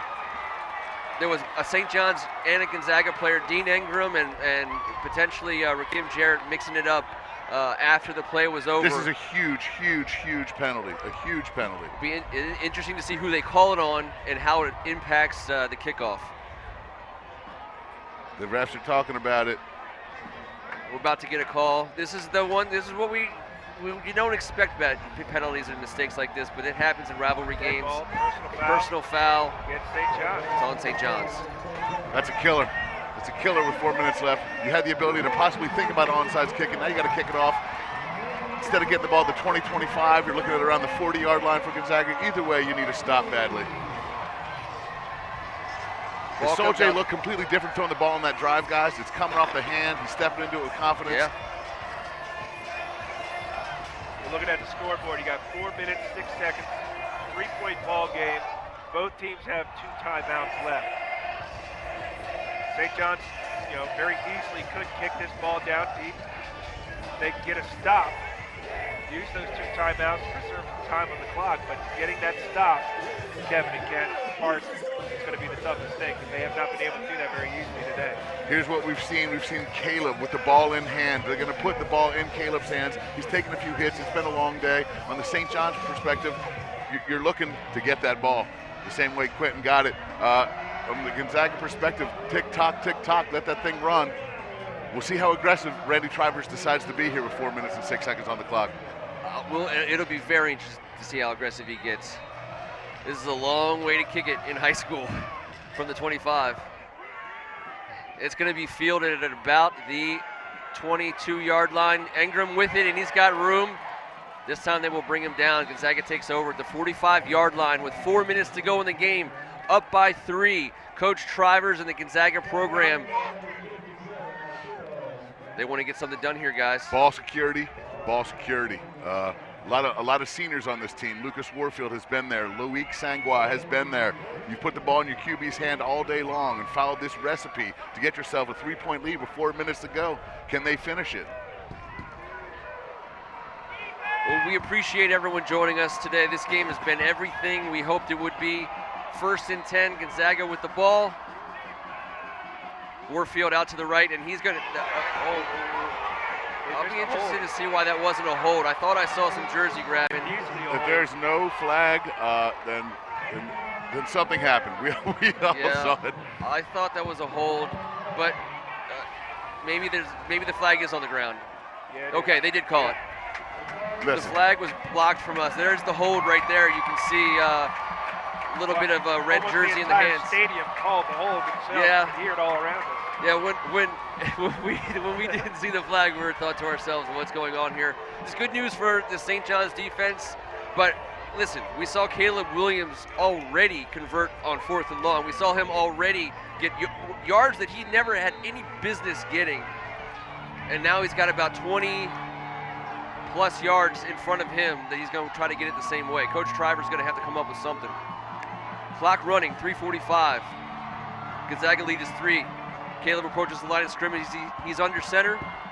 The clock runs on a holding call. Interesting. Yeah. Caleb Williams tucking the ball. I think he was able to get out of bounds. Out of bounds. That is not at all what Gonzaga wanted. 3:27. It's going to be 2nd and long, and the clock stops, saving St. John's their timeouts. Interesting to see how they're about to deploy those timeouts. I'm showing it 23 yards to go, guys. On the maybe 22. I'm shocked. I'm shocked about that. Okay, here we go. 3 wide receivers to Caleb's left. Checking with the Gonzaga sidelines. Mordecai for St. John's is planted at the 46-yard line, and he is looking for the ball to go in the air, and it's not going to go. It gets tucked. Caleb Williams tucks and runs. Makes a lot of sense. Ball's going to be spotted at about the 35, called the 36-yard line. 3rd and long. Well, they're going to be content just doing that again, Kevin, you think?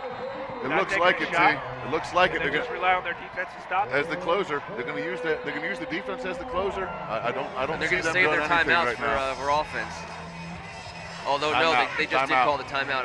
Which, well, a couple seconds did run off the clock, and it looks like the coaches are maybe talking to the referee. I don't know if they're going to reset the clock or not, but that timeout came after a few seconds ran.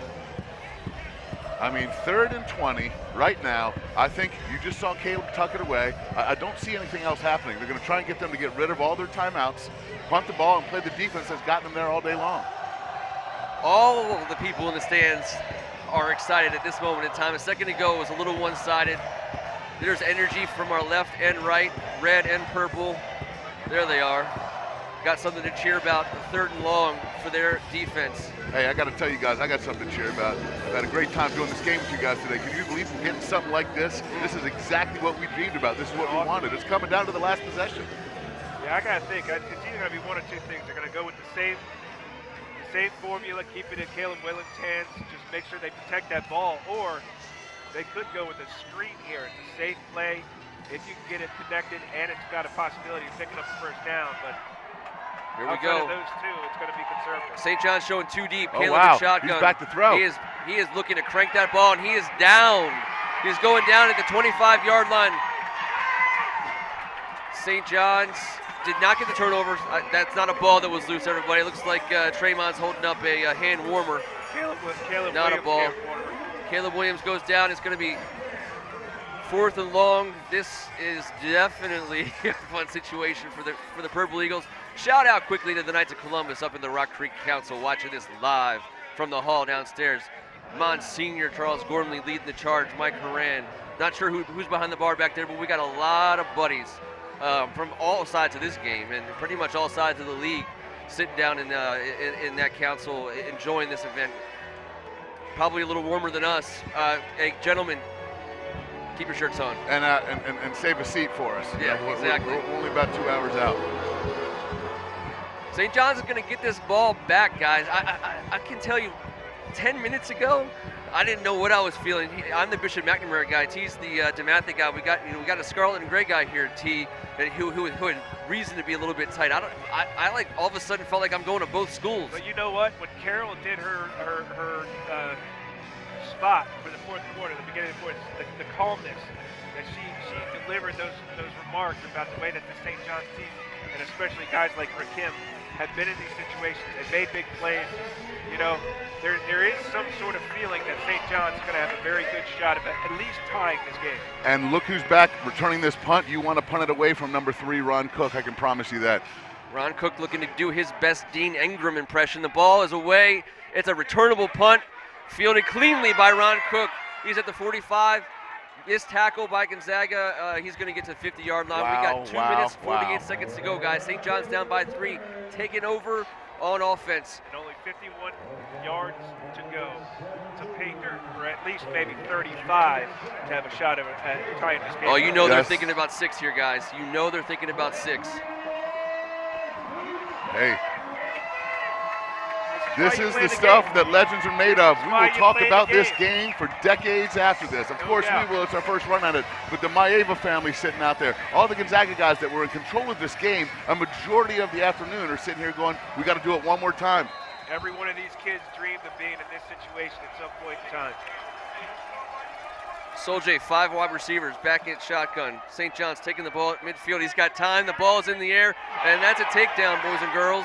And here comes the flag, Rakim Jarrett. And you know what? Gonzaga's lucky they got called for that, because otherwise, if he did not make that bump, that would have been a touchdown. It was going to be. T, you're absolutely correct. Kai Holmes, who has been a very, very sound player for Gonzaga all day, he may have made a professional penalty there. You see those kinds of penalties made in soccer all the time, at World Cup level. Sometimes you just gotta bring a guy down and prevent the touchdown. The Rakim factor is always present. That was a one-on-one situation right there. It was going to be a skinny post. He was going to make that break, and he was going to have nothing. And you can see they're coming to Kai's side. Dean Ingram has got the wide side of the field. They've got 2 back, covering this 5 wide receiver set by St. John's. Soljay with 3 steps. He's going outside, and he's got a Caleb Coombs, once again, who's been a very, very reliable target from the beginning of this game all the way up until deep in the fourth quarter. This sophomore has a very bright future. We have seen just a complete change in how the ball is coming off of Soljay's hands. Wow, 2:37 left. This no-back set has really given St. John's the edge here since they've gone to it. They've been able to protect in it, and they've got 5 guys, and that's 5 athletes in space to deal with. I'm looking for a draw here, a quarterback draw or inside handoff. And there's Ron Cook. First down, St. John's. It's going to be, call it the 22-23, 2.5 minutes to go. They're going to stop the clock to set the ball, and that clock will begin running again. You guys, this takes me all the way back to this very same field. You guys were freshmen in high school, freshmen and sophomores. McNamara, DeMatha, Cadillac left. That's right. Here we go again. Big time WCAC football with all of it on the line. Soljay looking to the left. He's got a target, and he's got a Cam Ross at the 10-yard line. Great catch, going up high, getting hit midsection. As he's coming down, and he's able to hold on to it. Is that the senior UConn commit? He would like to play for 1 more week in the Scarlet and Gray. Gonzaga's out of timeouts? Or is St. John's out of timeouts? Gonzaga has 2. St. John's is out. They had to use the last 2. Okay, I thought for some reason they called it the other way. Here goes Soljay. First down. There's the run game. They're going to get inside the 10. They're going to get some forward progress.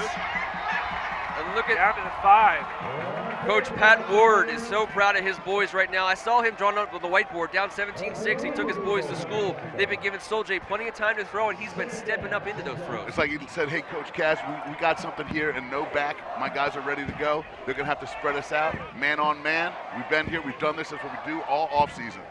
Ron Cook in the backfield. They still have a chance to get a first down as well. They don't have to get it I'm still looking for a draw here, T. Not that Gonzaga's giving it to him. All the way. All right, here we go. A stuff in the middle. They're not going to. Did they really call that a fumble? Gonzaga's taking it back. What a turn of events. There's no way. They're not going to catch him. They are not going to catch him. Really we are looking for a signal from a referee. The referee with the white hat is signaling touchdown. We got a referee back at the original line of scrimmage. All signs right now point to a Gonzaga Eagles late touchdown. St. John Cadets fans are stunned. We're not sure exactly. We're still waiting to have them put it together. There was one referee still down by the goal line. He's going to talk to the head referee right now. Now they could call forward progress stop. They could call a knee down, or they could call a fumble. This call is going to be discussed. Here's the replay, guys. Love that we got it. Here, there goes the handoff. He's inside. Right away. There's your boy Sean Johns. His forward momentum will stop there. He was down. Okay. Now I don't. Then the ball squirts out. We can't see when the score. I can't see when the ball squirted out. He was on his back. Yep. Now you would say that his forward progress was stopped, and then we're going to get a little bit of a rollback here. Sean. It stands as a touchdown. They are calling it a fumble. Oh my Lord. St. John's has given up a touchdown with 56 seconds left to go in a 3-point game. And the Gonzaga fans are beginning the celebration. Unreal. Wow. Knocking on the door, and if Gonzaga does to St. John's what St. John's has done to them twice in 2 weeks, stripped the ball at the very end on the goal line, was able to pick it up, seal the win. I'm stunned. I can't imagine. Listen, I want to know what this ref jogged all the way down to say. Why would that hold things up? He jogged all the way down to have a conversation. They basically said, "Are you sure? Are you sure?" They all kind of looked at each other with their palms up. Yep. You know, this call is going to be talked about for eternity. We're going to have to take another look at it if we can. From this angle, it's different. There's going to be a sideline angle. There's going to be an end zone angle. We're going to see this play replayed all over social media. It went Gonzaga's way. If you're in purple right now, you're feeling fantastic. This is It's an incredible turn of events. Sweeney to hold. Gonzaga looking for an extra point. The Gonzaga fans are already texting their friends from DeMatha. I can see it from my right. The St. John's side of the stands are still in shock. The players are in shock. That's just a huge play. Kara Maloney, what did you... Oh, I thought we saw Carol. That's okay. We'll go to her in another 56 seconds. Here comes the try. It's so final in high school, guys. I mean, it's up. It's good. 24-14, 10-point game with a minute to go. Here comes the flag. A little business after the snap.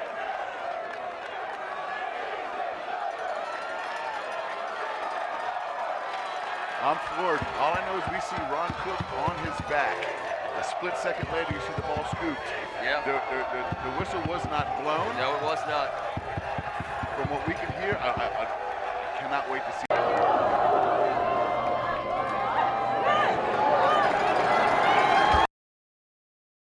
You can't buy this. You can't buy this, and it's priceless. It is priceless. These players, these coaches, this institution, this school, love, faith, priceless, priceless. It is stronger than anything, stronger than anything. And 8 quarters, we said it 2 weeks ago. We would play for 8 quarters, and that's what it is. 8 quarters, and at the end of it, we're standing tall, and these kids deserve it. These coaches, this athletic director, get over here, Joe Rada. Get over here. There's Joe Rada. Joe Rada, the AD of Gonzaga, hugging it out with his head coach.